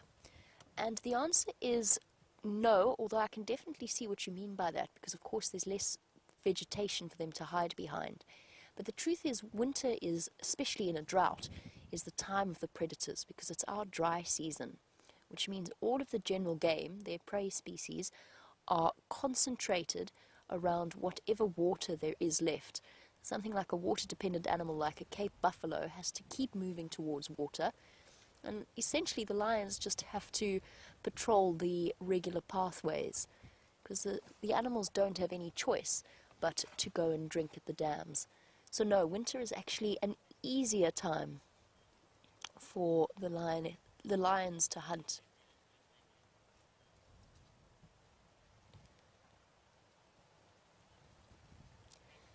And she's making sure that she's got all of the parts of the most nutritious part of the buffalo, which is of course its internal organs, rasping away with an incredibly rough tongue.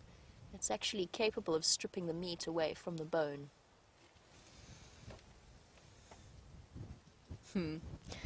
MJ's asked the question that I think we're all thinking about. How long do we think they've been feeding on this buffalo carcass? MJ? Actually, you know, now that we're looking at it, they've eaten the organs, which they always do first, and they've eaten just a little bit of the rump. I would say maybe not more than a couple of hours. I even would go so far as to guess that they were not here this morning, just because of the amount that they have consumed. But I could be wrong. They might even have been here on the Sunrise Drive, right next to the road. And it's just one of those things. If you don't drive down the right road sometimes, you miss whatever's on it. which is inevitable. I wonder if these girls were responsible for some of the noise we heard last night. Those of you who were watching the Djuma Dam camera must have heard the lion roars. We know at least one of them was a male, that male that was around Twin Dam with James.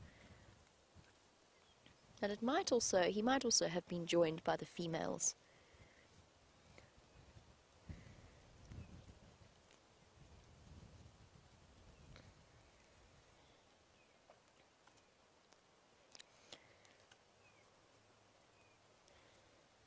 She's having a fantastic meal.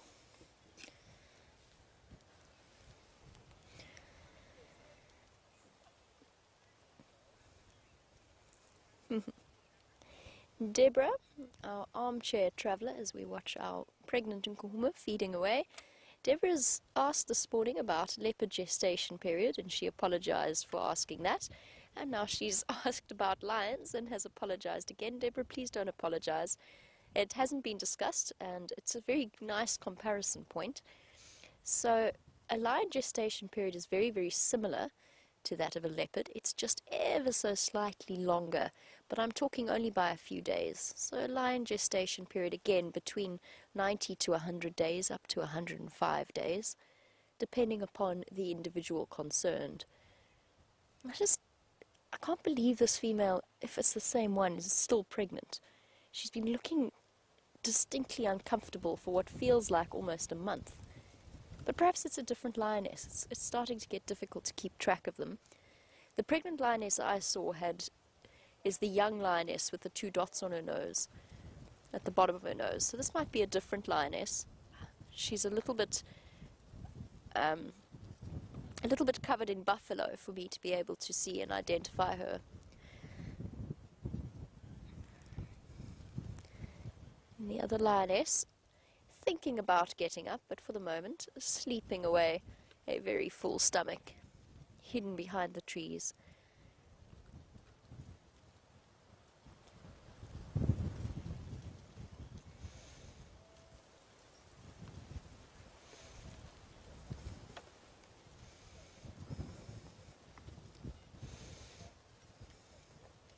Sorry guys, I've just been listening to the Game Drive channel.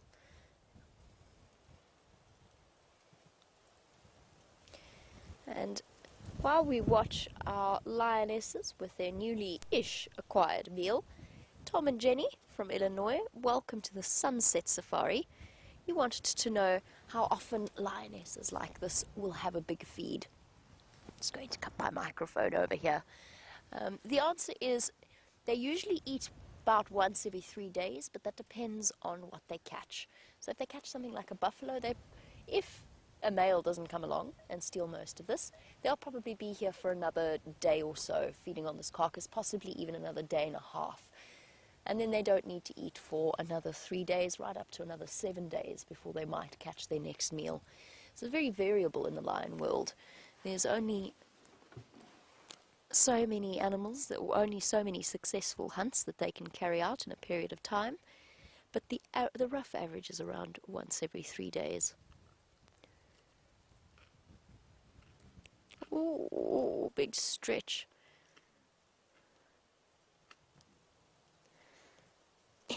I'm not sure if you could hear that there, but she gave a little bit of a groan. Ooh.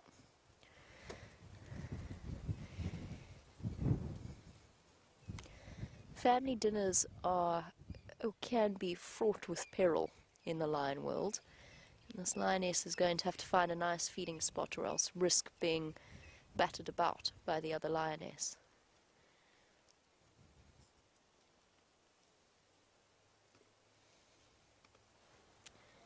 Even though they do have relatively full bellies, they're still, it's the initial, when the kill is initially made, that you'll find that lions fight the most over their kills. And it's the strongest eat first.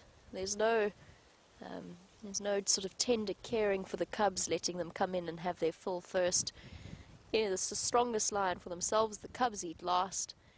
And if there's a male around, he will take as much as he wants. He usually won't let the lionesses eat until he has a very full belly, depending on the size of the kill, of course.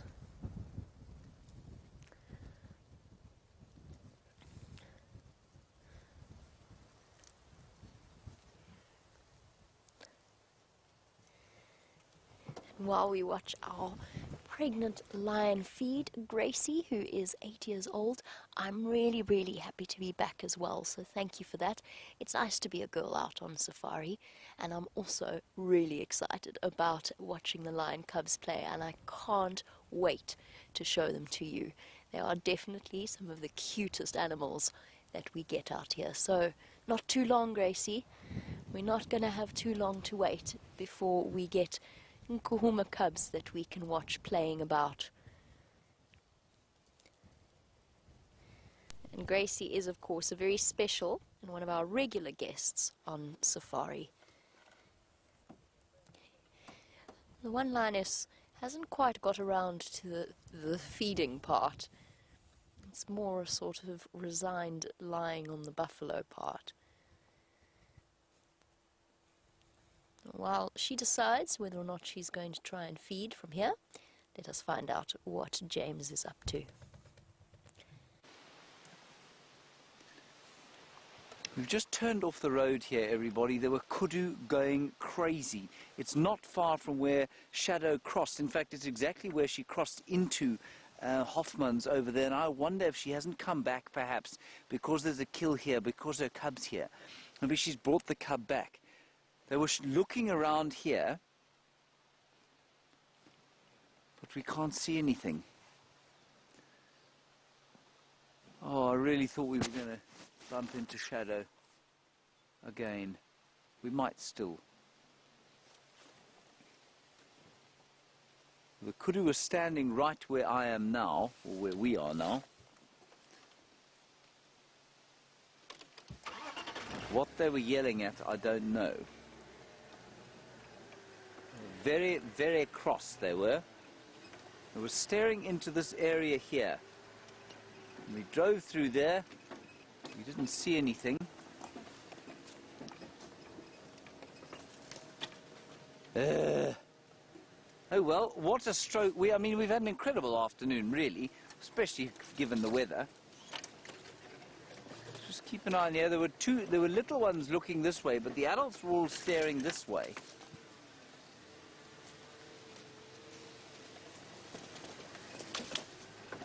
I don't know. It's possible that they just saw her on the main road. The main road's not far from here. But they were looking right into here. And there's a nice termite mound there. But we went past that termite mound and we didn't see nothing.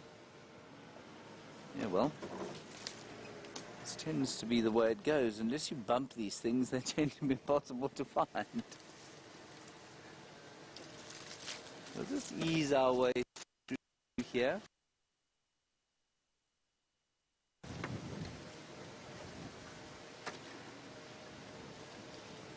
Now, Deborah, quite apart from what you observe in the winter or the summer, Deborah, normally during the course, at least the winter, because the leaves are falling off the trees, and so the bush is that much less thick than it would be otherwise. We're just going to drive around quickly around here and see if we don't pick something up, and then we'll go back around that way.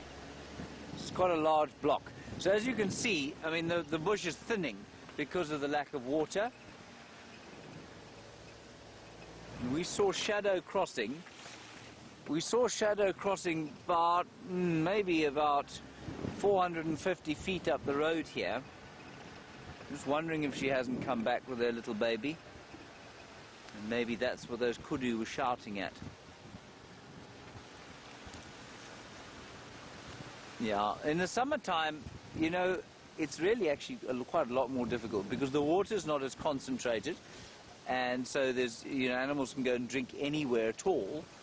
Now here's a nice game path, but it's almost impossible. You know, I got out of the car to go and look for the tracks where we last saw her, and I couldn't find one, and it's because of the light. You'd think I'd be able to spot something that's close to the ground, but I cannot. Oh well, we'll keep fossicking about here and see what we can find.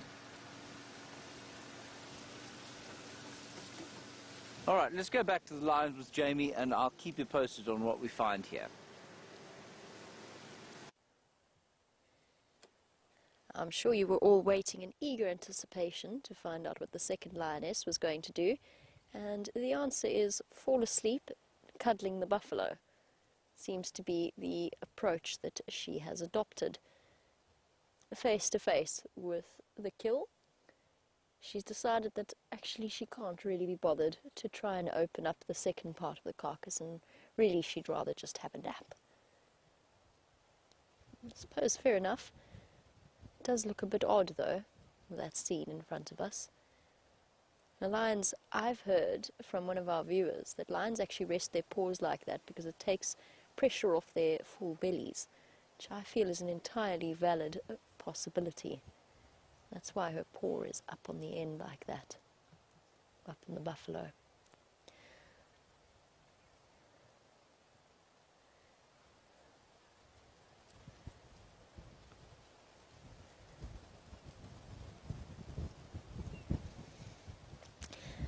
Now what we're going to do, for those of you with queasy stomachs, just a fair warning, we're going to have a little bit of a closer look at the lioness's face, see if we can't figure out who she is. So those of you who don't like blood and gore, now would be the time to look away while we get a little bit closer in there and just have a look if we can't see which lioness we're watching. It's really tricky to tell though, because she is quite thoroughly coated in bits of buffalo that she's been chewing on. Now Marianne, while we watch this lioness feed, it does give us an incredibly raw image that we're watching. We wanted to know if lions make a kill far from water, will they be able to obtain the moisture that they need from their kills, or will it make it worse? And I can completely see where you're coming from with that in terms of the idea of it being quite a salty business, eating a buffalo, and therefore the moisture content might not get them what they need. They do, however, get a great deal of moisture from their kills, as do leopards, and they're very well equipped at dealing with it. The lions, when they can, they'll drink once a day, and they're relatively water dependent, but they are adapted to live in more arid, drier climates, so they don't have to necessarily drink every day. And a lot of the moisture that comes through from the blood is of a sort of a pH that's not going to cause them extra dehydration, or at least it's got a salt content that's not going to cause them extra dehydration. So they do get a little bit of moisture. That being said, they're quite happy to walk a large distance to go and have a drink. What they'll often do is kind of have one of them on standby to look after the carcass, and the rest will go and drink, and then they'll come back and the other will... Oh. Let's just listen, see if we get some growls.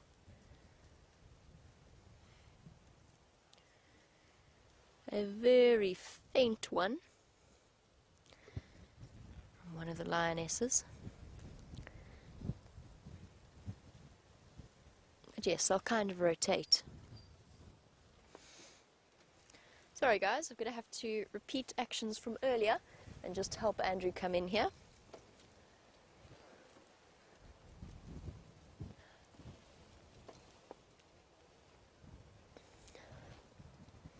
That was done purely by sign language there, which I think we achieved relatively well. I think we understood each other. We'll see. In a moment we should be hearing Andrew approaching from the opposite direction. Hopefully things don't go wrong this time round.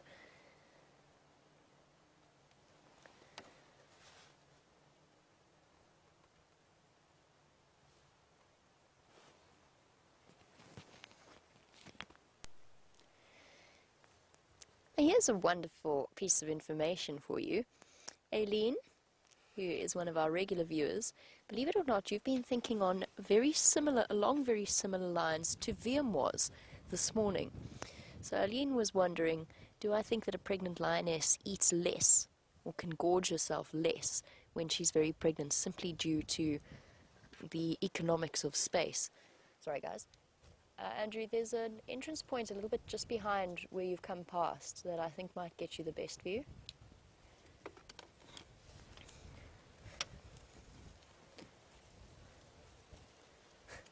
Sorry, guys. The sighting has caused something of confusion in terms of approaching it. So do I think a lioness eats less? VM was actually asking that question in terms of, or in response to the sighting that we had with Tundi, who's also looking like she's going to drop cubs at any moment. It's sort of counterintuitive, isn't it? Because they need a lot more food. There's Andrew. They need a lot more food at that time of their life because they're sustaining not only themselves but also cubs. But you're right, I do think that they have less space to eat as much as they would like to. All of our predators, of course, have that fantastic ability to consume as much meat as possible. Good point, though. It is a very interesting question, and it's fascinating that it's been raised twice today with two different animals. Hello, Andrew. Guests enjoying a view of the lionesses.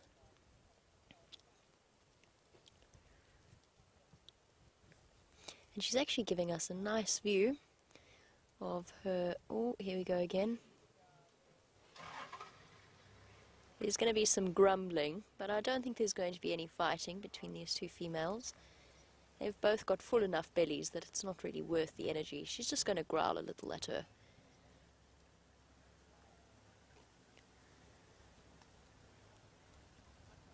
She still wants to get to that bit of carcass. That's actually really where she wants to be, but she's going to content herself with the stomach cavity. She's showing such reticence to actually go about this whole process.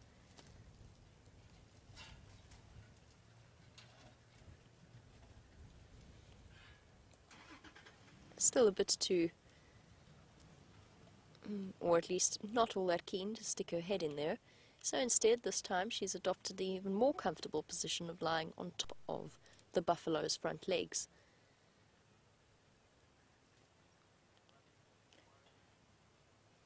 And actually, since we're here and we don't often get to look at the bottom of buffalo's hooves, something nice for people to do is, whenever you look at an animal track, to try and picture what the animal's hoof looks like when you see it. So have a look there, the back track. You can kind of see the overlap between the two toes that make up the hoof. And you can see one is slightly in front of the other, and that actually shows up in the track itself. There you go, there's that slight overlap that we get in between the groove. And if we scan a little way further to the left now, to the front feet that our lioness is lying on, we have a look there. A little bit. There we go. If we have a look at the bottom or the underside of the buffalo's hoof, you've actually got a really nice idea of what sort of shape a hoof like that would leave in the sand. And it's a really nice way of learning the different tracks, because once you've looked at the bottom of a buffalo's hoof like that, you won't ever forget what their track will look like. And since our lionesses are going to be here for a while, let's go and find out how things are going at the Arathusa International Airport. Well, those impala were just thinking about having a bit of a fight to warm up, I think, everybody. Look at them sizing each other up. They keep making that roaring noise. We didn't find anything else around where those kudu were, so we're just sort of doing a wider circle. And while we were doing that, well, look what's going on here. What we call argy-bargy. Much more argy than bargy at the moment, though. I think one of them is a little bit scared, to be honest. And the only reason he's turning round. See how they're making sort of half-hearted roaring noise. And I've got to tell you, the speed at which they're reacting, even though this looks like a pretty innocuous interaction, notice how as soon as one looks like it's going to move its head, the other one does the same thing. They're watching each other and sizing each other up constantly. And even now, as he looks at us over his left shoulder, he's watching that other chap. And now they'll wait and see. And you can see them doing that semi-roaring... Oh, there we go. It's trying to catch each other off guard. It's a very odd time for them to be fighting, and I suspect that they've been put on edge by this wind that's blowing through the place. You can see it blasting the trees from side to side.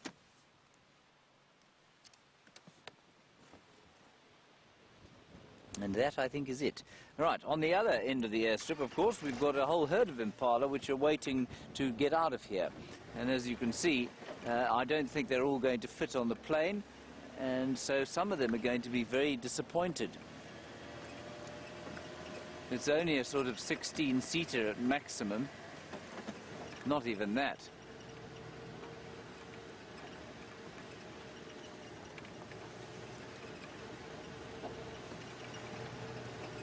Hello, Katie in South Bend, Indiana. I'm going to assume that you perhaps know Lucy in South Bend, Indiana. You want to know if the drought has affected the tourism of the area at all? Have any of the lodges had to close because of it yet? No, not yet. It could happen, but at the moment the drought's actually a bit of a boon because the game viewing is so very good at the moment. But yes, it could absolutely happen that things could become so dry that the wells that feed the water, feed the lodges, the boreholes will dry up. See that herd of impala there now moving off into the woodland, a huge herd of females and their little ones. And they've just been walking around the wheels and wings of that Pilatus plane. That's what that is, I think. And as Viam says, it ain't going nowhere in this wind. Sorry, chaps, obviously their flight's been delayed, so they're heading off into the woodland again. I'm going to continue down this road now. It's the same road that we were on, and it leads out of Arathusa, but I'm just wondering if whatever that kudu was looking at might not be coming along here. We'll go and have a look-see. We really, like I was saying last time, we've had a remarkable time given the weather.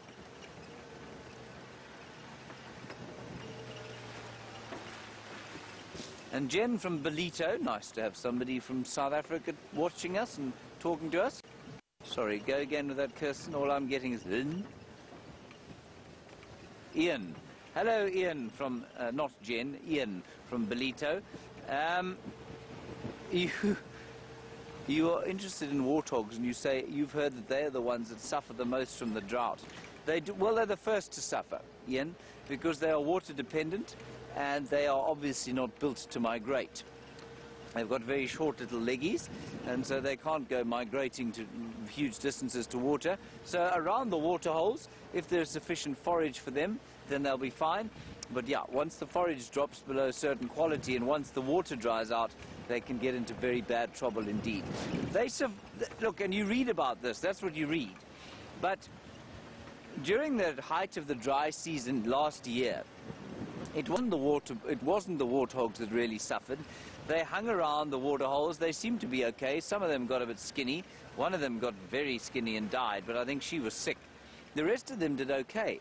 It was actually the impala and the wildebeest and the buffalo, to me, that seemed to suffer the most.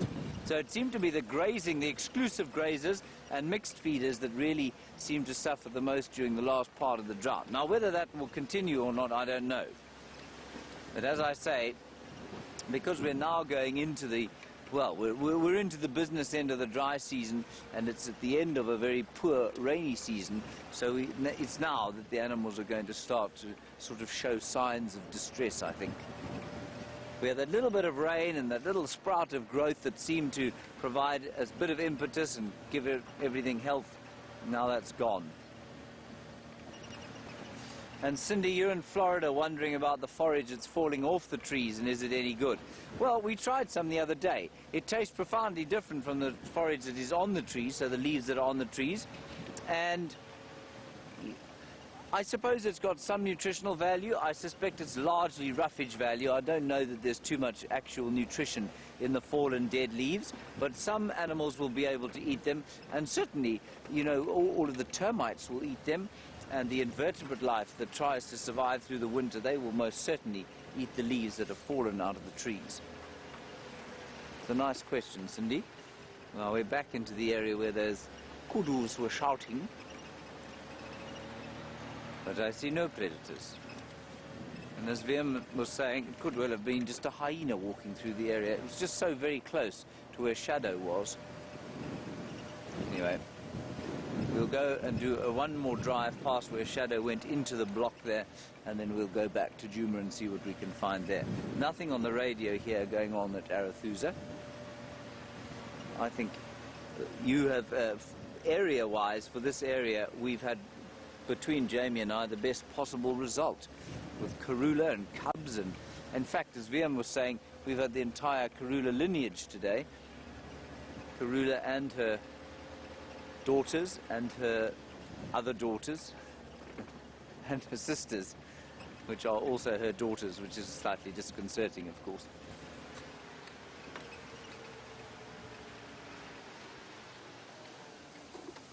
Now we'll just turn onto this main road. We did see a car coming past here. We'll do one reverse down here.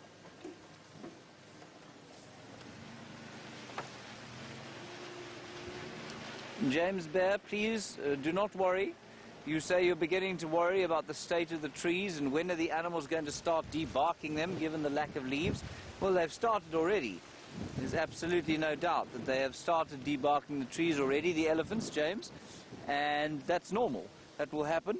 And we were talking about the destructive nature of animals earlier on and saying that it's entirely normal for them to push trees over and debark them and kill them, and that's just how it happens.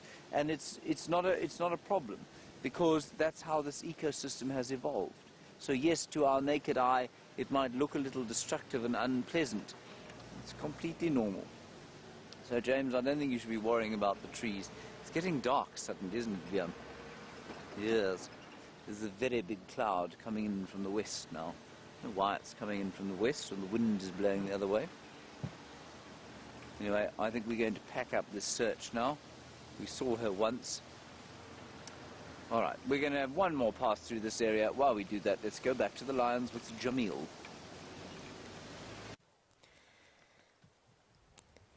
Well, we've discovered the reason for the second female's reticence in terms of feeding, and that is you don't want to come between a pregnant lioness and her food very clearly, because every time this poor lioness tries to feed, she gets growled at and at one point swatted by the pregnant lioness. So what she's tried is a different tactic. She's basically, from where she was lying on the buffalo's hooves, she has, I don't know how to describe it, it's sidling. Those of you who have dogs that are not allowed on the bed, but they want to anyway, where they try to do that really subtle, slow climb, like if they do it really slowly, you're not going to notice them. That's exactly what she's done in trying to get her head into the buffalo's stomach cavity. She's snuck closer inch by inch by inch, and she's finally managed to find herself a position. It's not the best one. She kind of got the raw end of the deal here. Although I suppose, in this case, all of the ends of the deal are raw. But, oh dear. No, it's this wind. It's gone to my brain, Dave. But she doesn't really have much to feed on there. She's got the stomach cavity and the chest cavity. There's not all that much left. She's making the most of what she has. I think she's decided that risking a fight with a hormonal and very large lioness is maybe not the way forward. Her behavior, I don't know. I'm guessing. But I think it might be the younger lioness, the one that has only recently but reached the stage at which I think we can start calling her an adult lioness rather than the sub-adult. That the younger female of the Nkuhuma pride, I think it might be her. Her spots are quite the spots that all lions have, of course, around their legs and around their bellies. Spots are still quite prominent, in my opinion. I think it might be the young lioness. She's got so big now, it's getting really difficult to tell the difference between the two.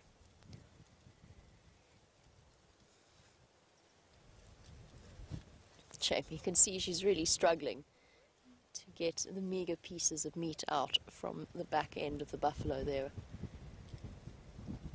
What's interesting about the situation is, oh, head gone, head in buffalo. So the last drive I did with Dave, was with 2 Nkuhuma lionesses. We followed them to a buffalo kill that had been stolen by hyenas. It was the most extraordinary sighting, because we had the lionesses running away. They were outnumbered by the hyenas, and they had to abandon their kill, but with great annoyance, as you can imagine. Ooh. Ooh. Okay. Just making sure you know your place, young lion. And the interesting thing is, this is one of the hyenas clan, or the hyena clan of Jumas. This is one of their favorite stomping grounds. We're on close to the western boundary of Juma. Now we don't know, we know where the new hyena mother is with her 2 new cubs. We don't know where the rest of the clan have decided to move to.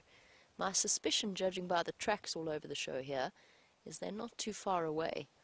And as night starts to fall, it could turn into a very interesting scene, as these 2 lionesses might end up having to defend their kill. Now, if they're joined by a male, or some of the other females, then it'll become something of a moot point. They'll have the numbers and the strength to ward off any number of hyenas, and almost invariably a hyena clan will not pick a fight with a pride that has a male in attendance or a couple of males in attendance, unless they are really, really desperate. It's not worth the hassle of riling up a big male lion of 400 odd, more than 400 odd pounds. Oh, this wind is getting worse. I've sort of discovered that if I duck right down into the cavity of the car, I can watch what the lionesses are doing on the monitor and at the same time shelter from the wind with my hood up. Poor old Dave, of course, doesn't have that luxury. Dave doesn't have a choice. Dave has to sit at the top there and be exposed. Dave's wearing a balaclava.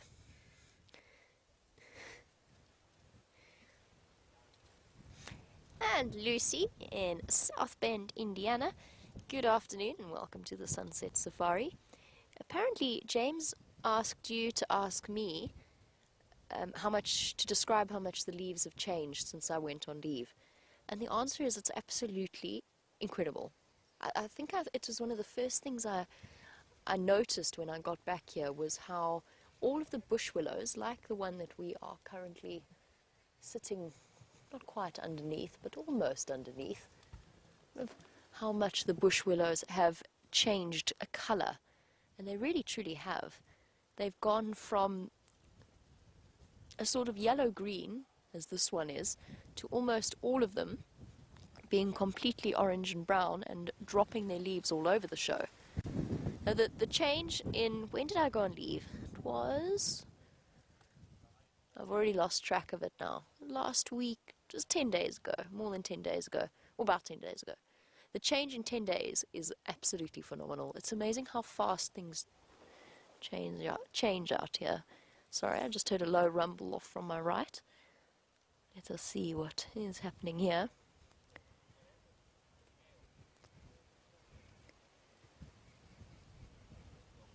Pregnant lady is up once again.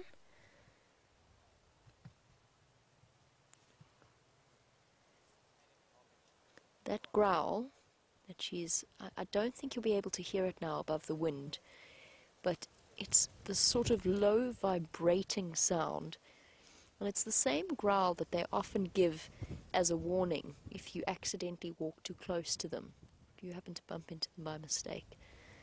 It's that deep rumbling sound, and it's a truly awe-inspiring thing.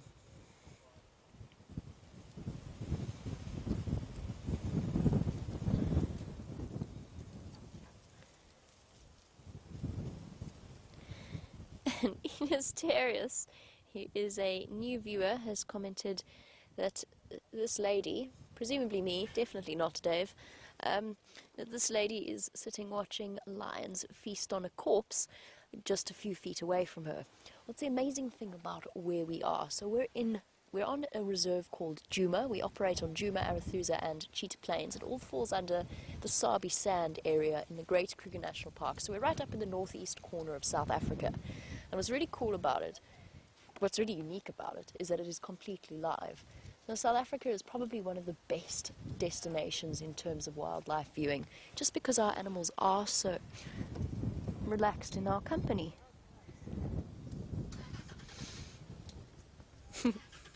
As you see. It was great timing, wasn't it?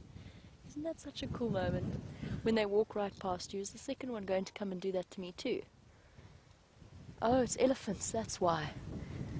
There's an elephant. Where's the lion gone, Dave? Oh, cool. So she's decided to seek refuge behind us. I'm very grateful for that. Especially with several tons of elephant walking through.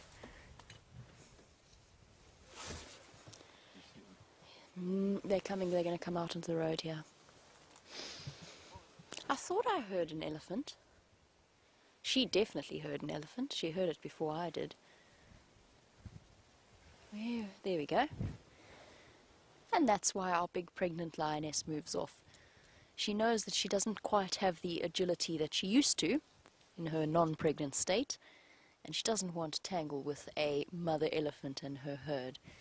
I'm relatively certain the elephants that just walked past us were the herd of the snared trunk female, that female that we've got to know over recent times. So I never finished talking about how comfortable the animals are, but I didn't need to, because a lion just walked right past the car.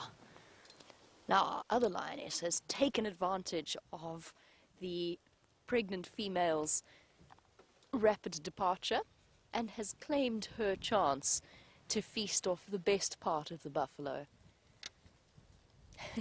That was awesome. Such a perfect demonstration of how wonderful the animals of the Sabi Sands are. That being said, they're wild animals. They are 100% wild.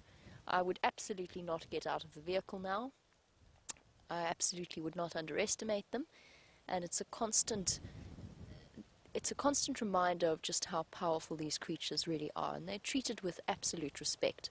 I would never have driven that close to her. She was comfortable because she chose to come up to me and past me. I must say, she took me somewhat by surprise there. I didn't actually see her get up. But isn't that incredible? One of those joys of the live safaris is that because they're wild and because it's live, you never know what direction things are going to take you in.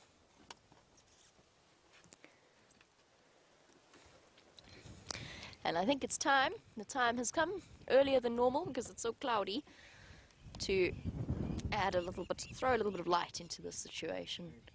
It's a pleasure, Dave. Oh, hold on. There's an eagle being mobbed by lapwings. Goodness, it's all happening here. This is the place to be. Well done, Dave. It was a big eagle. It was a tawny eagle. And the lapwings did not take kindly to its presence. Amazingly brave little birds. Oh, this is definitely the place to be on Juma today. Elephants, eagles, lapwings, lions. One slightly, well, half a buffalo. I think she's quite happy that the other lioness moved. She definitely doesn't have the same full belly, so she's not been afforded the same opportunity to eat as much as she wanted to. Is this the young lioness? I think it might be. So while I puzzle over that, I'm relatively certain that it is. And we wait for our pregnant lioness to get brave enough to rejoin us. Let's go back over to James for an update.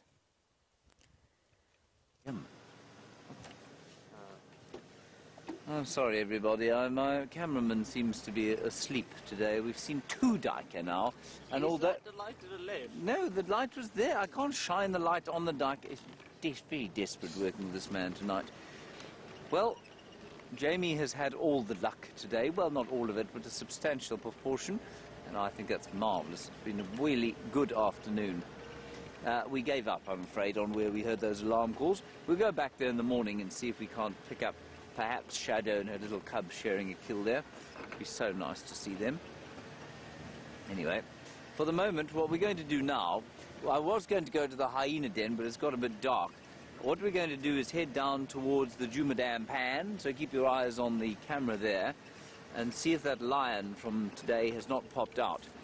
I'm amazed that he didn't hear that buffalo being murdered earlier on. I don't know how much of the buffalo's left, but I suspect that those lionesses killed it sometime during the day, because I think none of us actually drove up there this afternoon, so I don't know how old the buffalo kill is. Maybe Kirsten can give me some kind of indication.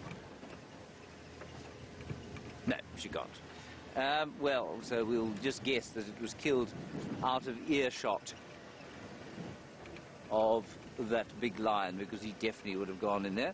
Male lions, of course, the greatest scavengers of the bush.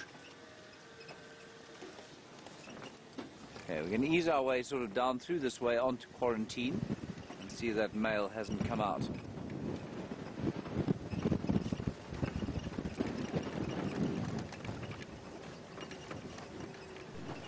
And the wind continues to howl from the southwest. That's basically down there, everybody. That's the southwest there.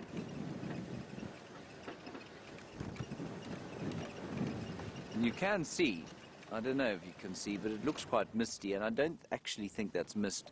If you mind zoom in, if I might trouble you. Thank you so much. I don't mean to inconvenience you. That looks like mist. I don't think it is. I actually think it's dust brought up by the wind. So, although it looks like there might be moisture in the air, I don't think that's what that is.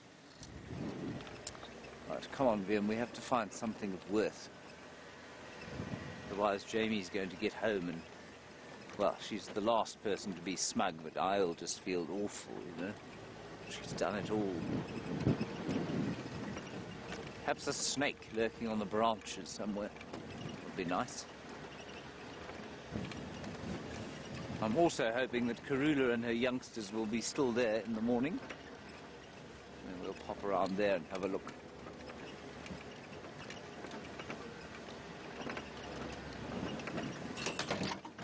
Oops. Hello, Zoe. You're a new viewer, and it's lovely to have you with us. And if you do ask us a question, everybody, please do tell us if you are a new viewer, because it's always nice to know when we have new people watching with us.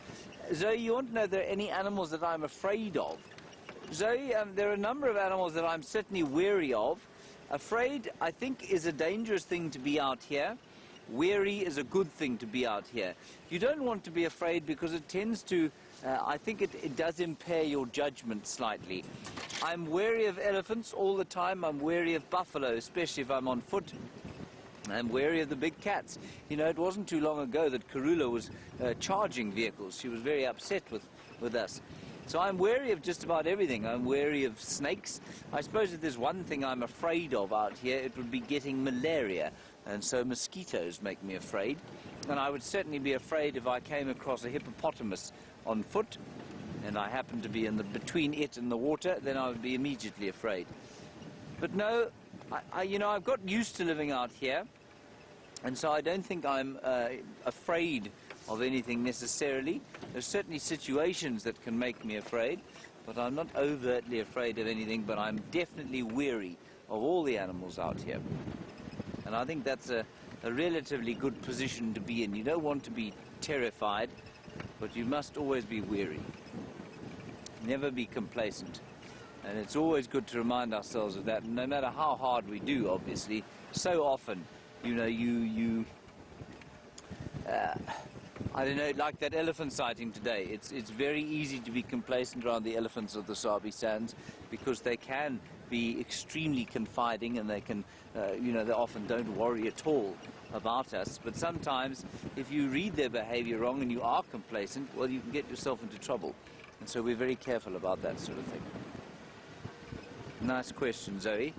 But remember, I mean, the other nice, interesting thing about that question is that what happens is that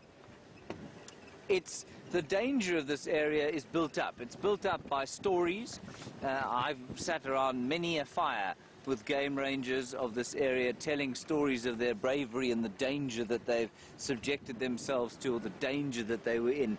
9 times out of 10, those are all obviously blown out of proportion, and I've told those stories myself. And also, when there are serious danger, or when there has been serious danger, it's normally been the result of the guide or the ranger sort of doing a silly thing that he shouldn't have been doing. We're also very good at as guides, especially in our younger days before we've matured. We're very good at telling people how, or giving the impression that what we do is a dangerous thing. So I remember meeting my guests for the first time, and I had with me this great big hunting rifle. You know, it was an enormous thing, 375 caliber Holland bolt action Bruno, terrifying looking thing. You meet your guest, you've got your rifle, you've got your Land Rover, and people think, good grief, this guy's he's a brave, well-trained fellow. Well, we were quite well-trained, I suppose, but I'm not sure how brave we were. I mean, we were in a car, and the dangers of it are not quite as big as you might think. And I always love the stories of these guys who carry these big knives in their belts. Men who, they carry sort of huge knives in their belts as if to give the impression that at any stage something might leap out of the bush and they'll have to have at that thing with this enormous Excalibur-length sword pinned to their waists. And of course, 9 times out of 10, it's just for show. It goes along with the rifle and the khaki clothes. And the used to be, thankfully, this tradition has changed, but the very short, tight khaki shorts, which I never had the legs for. So Zoe, that's the story of the danger out here. I think it's far less dangerous living where I live than it is living in a city, for example.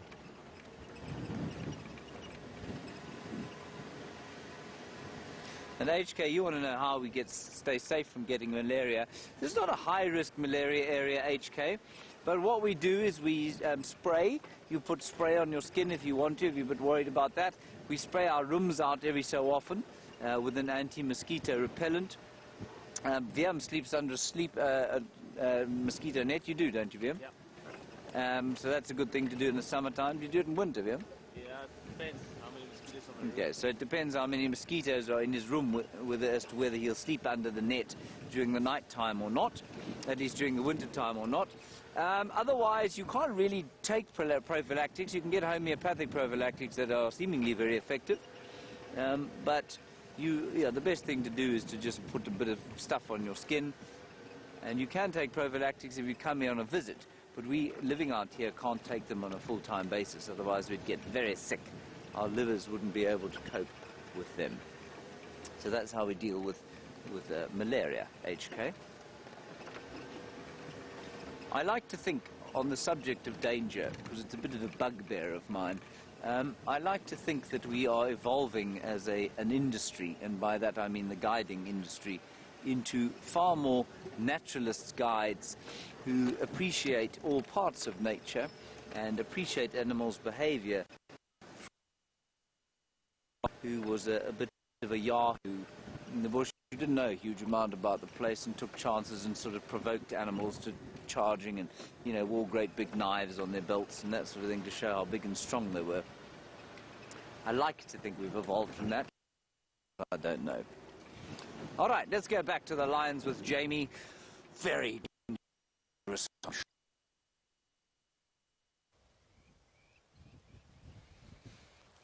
Oh, well, that was well timed, because apparently James was just about to disappear off your screens regardless. We're still with our lioness, who is making short work of her buffalo and grabbing the opportunity, whilst the other lioness has moved off. Our pregnant lioness got up and... Oh, hold on. This could get interesting, Dave. We're going to swing round. Hello. I wondered when you would show up.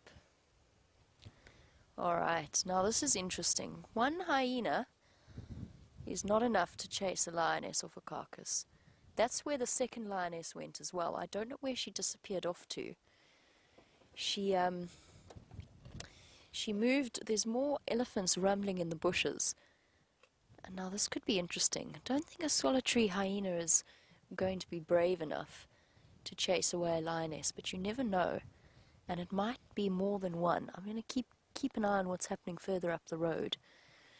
And what that hyena is going to do now He's going to circle far enough away that the lioness isn't too bothered by him, but he's basically going to be, he or she, it, is going to be scoping out how many lions there are and whether or not it's worth calling the rest of the clan to come and join him. She's shifted around slightly. I don't think she realized that there's a hyena wandering through.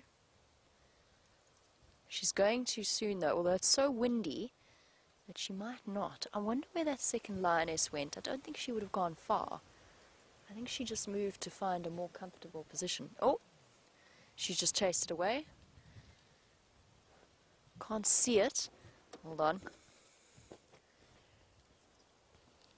Okay, this could get interesting.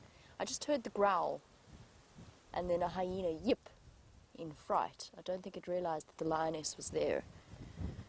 Neither did I, to be 100% honest with you. Didn't know exactly where she'd gone. Let's just go back and see if we can see what's happening.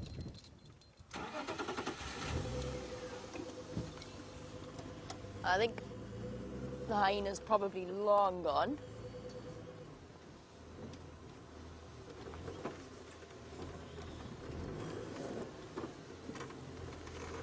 Just heard a brrr and a yip.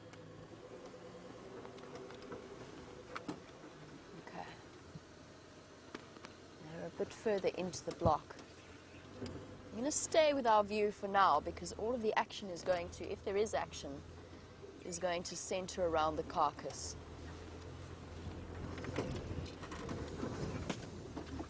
Okay. Back to our position in the bush willow. How's that there, Dave? Cool. Perfect. Okay. All right, let's see how this scenario plays out. What's probably going to happen during the course of the evening is that hyena is going to contact call and bring in reinforcements. And unless a male lion turns up, or the rest of the females, there's a very good chance that our Nkulma lady could lose their kill to the hyena clan of Djuma.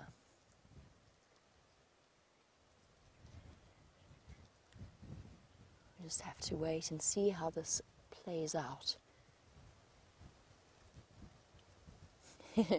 Lioness is not going to be deterred. It is the young lioness, by the way. It's the female that we used to call the sub-adult female. It is now a fully grown adult female, but she's just that little bit smaller than the rest of the pride.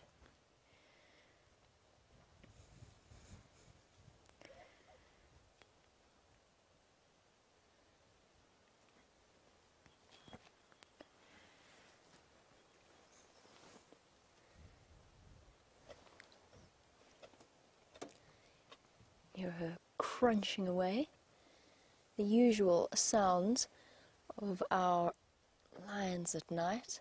I just want to get hold of Taxon on the Game Drive channel and just let him know that he should come through now because there could be some interesting things happening. Tax, are you still coming to the Singala sighting?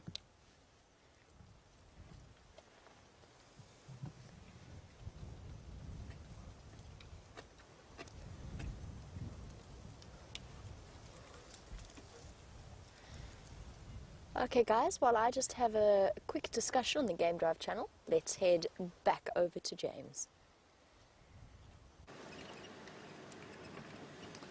Now we are knocking about here on Ingwe Alley, which means Leopard Road, or Leopard Alley. We know that Karula is not here, but I'm hoping that lion was coming this way. He was sort of heading this way earlier when we left him this morning. So maybe he'll pitch up here.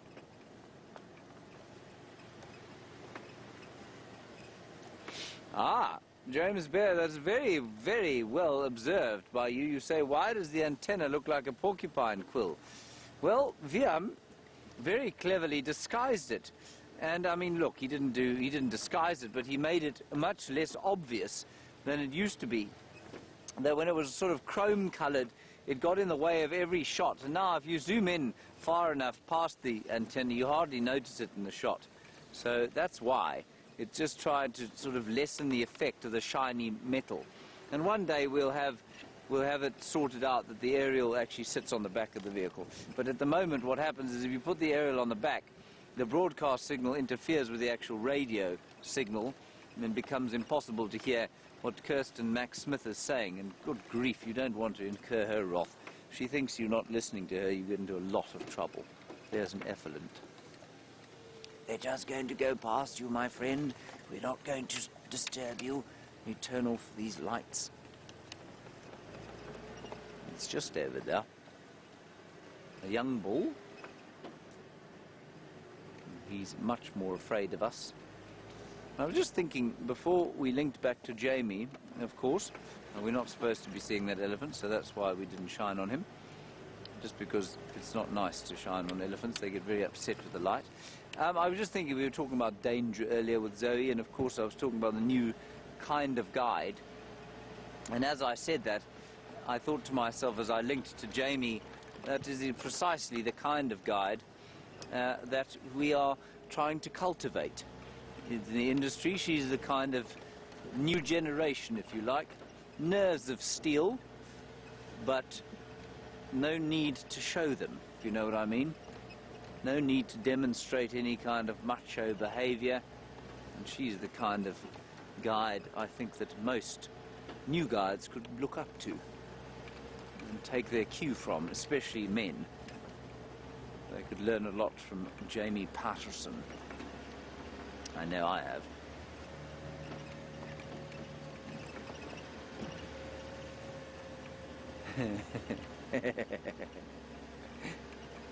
Ruth, I love this question. You say, how important is it to wear khaki or olive drab on safari? Ruth, it's largely a fashion statement, to be honest. It's good not to wear too brighter clothes. Animals are largely colorblind, but if you wear something reflective, like if I wear a bright red jacket that's got shiny material, it will reflect light more, and that will get animals' attention. But if it's kind of a matte red or a matte yellow, and it doesn't reflect light more than anything else, then I don't think it makes a difference. We wear khaki because it looks good. I wear grey. I wear this grey. I chose this grey specifically because I think grey, if you want to be camouflaged out here, I mean, not that it's that necessary that I'm camouflaged driving a great big vehicle that makes a huge noise, but if you want to be camouflaged, I think grey is a very good colour to be. The elephants are grey, and they disappear into the bush very nicely. If you are walking, yes, you don't want to be too obvious. So, like a bottle green, olive, grey, a sort of matte blue, if you like, not navy, but maybe a slightly brighter than navy colour. That's a good colour to be. So often khaki fades to a palish brown, which actually is like a beacon out here. You can see people wearing khaki, like VM's got a shirt that he likes to wear that it looks very good, it looks wonderful, but if you see him, you'll see him walking through the bush, it's like he's got a light shining on him. And that is the case with a lot of the kind of fashionable khaki stuff that you can buy these days. And you see, I mean, I used to find it profoundly amusing when you'd come down, you'd meet people out of an aeroplane, and the whole family would get out of the aeroplane, and they'd all be in matching khaki safari gear. But it would be this pale colour that sort of shone in the African sunshine. And, well, it matched the uniforms that we used to wear, which was large, almost purely for show, because you can't have a ranger dressed in drab grey. It don't look so good. All right, we're going to just peep down here at the Djuma Dam Cam, and while we do that, let's go back to the lions. What? While James makes his way across to the Djuma Dam Pan, we actually may well have to leave our lioness relatively soon. And that's just because there's other vehicles that want to make an approach, and since we've spent a sizable period of time with them, it's time for us to let others have a chance. Let me just I'll make your approach. Okay, just telling Aubrey that he can come and join us. And I know that Taxon is not far behind him. What we will do is as soon as Tax is close, we will pull out and let him enjoy the sighting. Now for new viewers,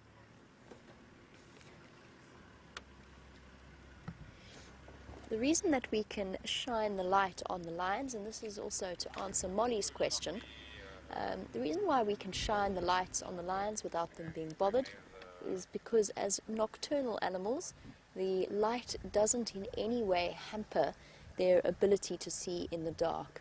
They have a very, very reflective membrane at the back of their retina called the tapetum lucidum, which bounces back the light and basically is capable of dealing with light in all kinds of conditions. That's why we shine on nocturnal animals like lions and leopards, but we won't shine spotlights on diurnal animals, like, for example, buffalo. There's the lioness. She is. I don't think there's any way you'll be able to see her, but I think that this spotlight, the guys have found her at the back. She's behind the squarry bush, which is unfortunately the thickest tree that we have. So Molly, that's why the lions aren't bothered by the light. They've also, throughout their lives, got used to safari vehicles shining lights on them. That being said, it's very important to spotlight ethically. First of all, you don't need to shine it right in the animal's face. Next to them is just fine. You can sort of bounce back the light. And you also need to be very, very careful when they are hunting. Because you can imagine if you are a nocturnal animal, you're trying to creep up on a diurnal animal like an impala or a buffalo, and all of a sudden there's this incredibly bright light illuminating you. You can imagine how that will negatively affect their hunting. And the other vehicles on their way to finding the other lioness. Nearly there, nearly there. Oh, nearly there.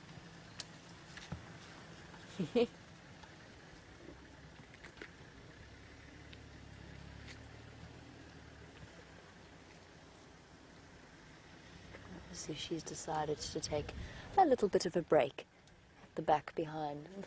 I think that hapless hyena in the wind could smell that there was a kill somewhere near, but obviously didn't realize just how close he came to having a brush with death, so to speak.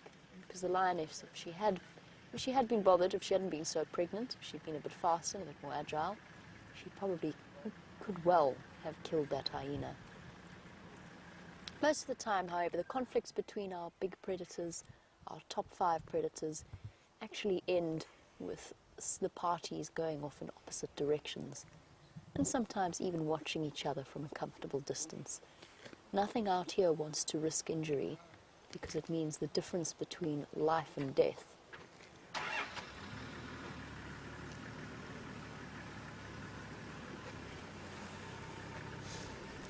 Unfortunately, I don't think I can reposition in any way to get us a better view.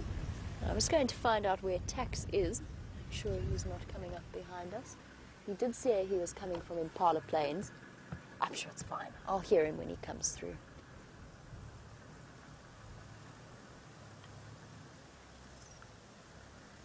What an extraordinary Saturday this has been. Lions and leopards all over the show. You really are quite thoroughly spoilt. Oh, let's get some nice... It's a pity she has hidden the carcass behind the guarri bush now. I was about to say let's get some side lighting, but maybe not. Perhaps not.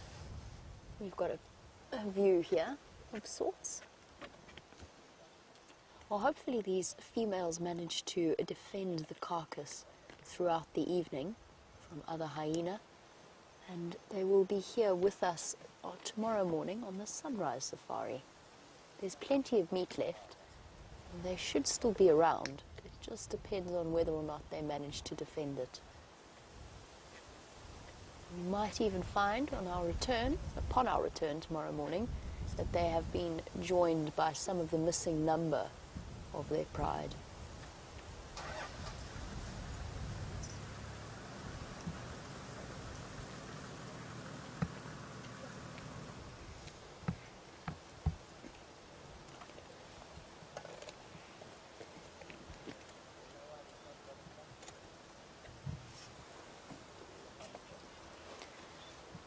All right, guys, it is time for us to leave. There are other vehicles making an approach. Ooh. So what we're going to do is we're going to pull out and let them have a turn. Unfortunately, we couldn't quite make it to the end of the sunset safari, but we've got plenty of opportunities to see them once again. So we come across to the end of our sunset safari.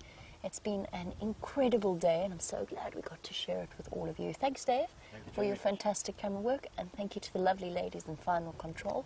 Thank you to you all for joining us, for your questions and your comments and your company. Have a great day. We'll catch you tomorrow. Cheers.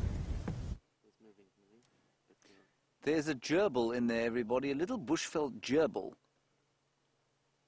And I don't know where it is now. Can you see it moving, Liam? It's right in the middle of the screen, apparently. Really? Kirsten says she can see it. There it is. There it is. There he is. Can you see him there, everybody? Sort of bottom left quadrant, moving around. Let me try and move slightly back, because he's quite a sweet little fellow. He's a chestnut-coloured little gerbil. And Liam spotted.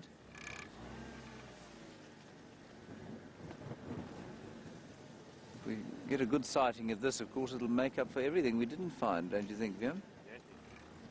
Because everybody was desperate to see a gerbil.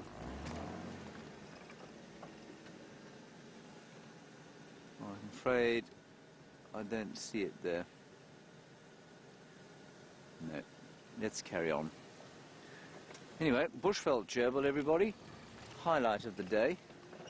Not quite. Karula's babies may have been the highlight of the day. Again. Anyway, we're just easing our way around. I keep saying easing. I'm going to stop saying it as of now. We're making our way around to the Gallagher waterhole. See if that lion didn't pop out there. He didn't pop out anywhere else where we would have. Just 2 minutes. I hope we do it. Aren't you desperate to find him, Liam? Is that a snake or a branch?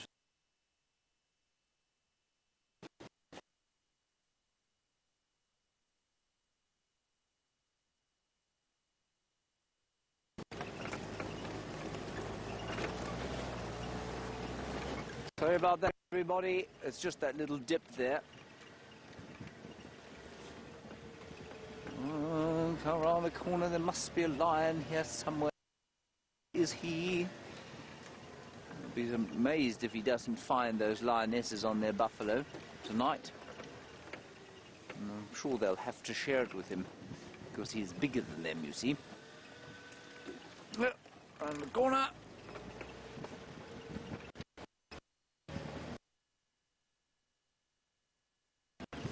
1 minute to find the lion. He's not at the waterhole. Beastly fellow. Let's continue around here. I think he's gone south, you know. I think he's gone in the opposite direction. Probably towards Chitwa, where those Styx lionesses are with their little cubbies. And hopefully we'll see them a bit more as well. Oh well, no lion for us tonight.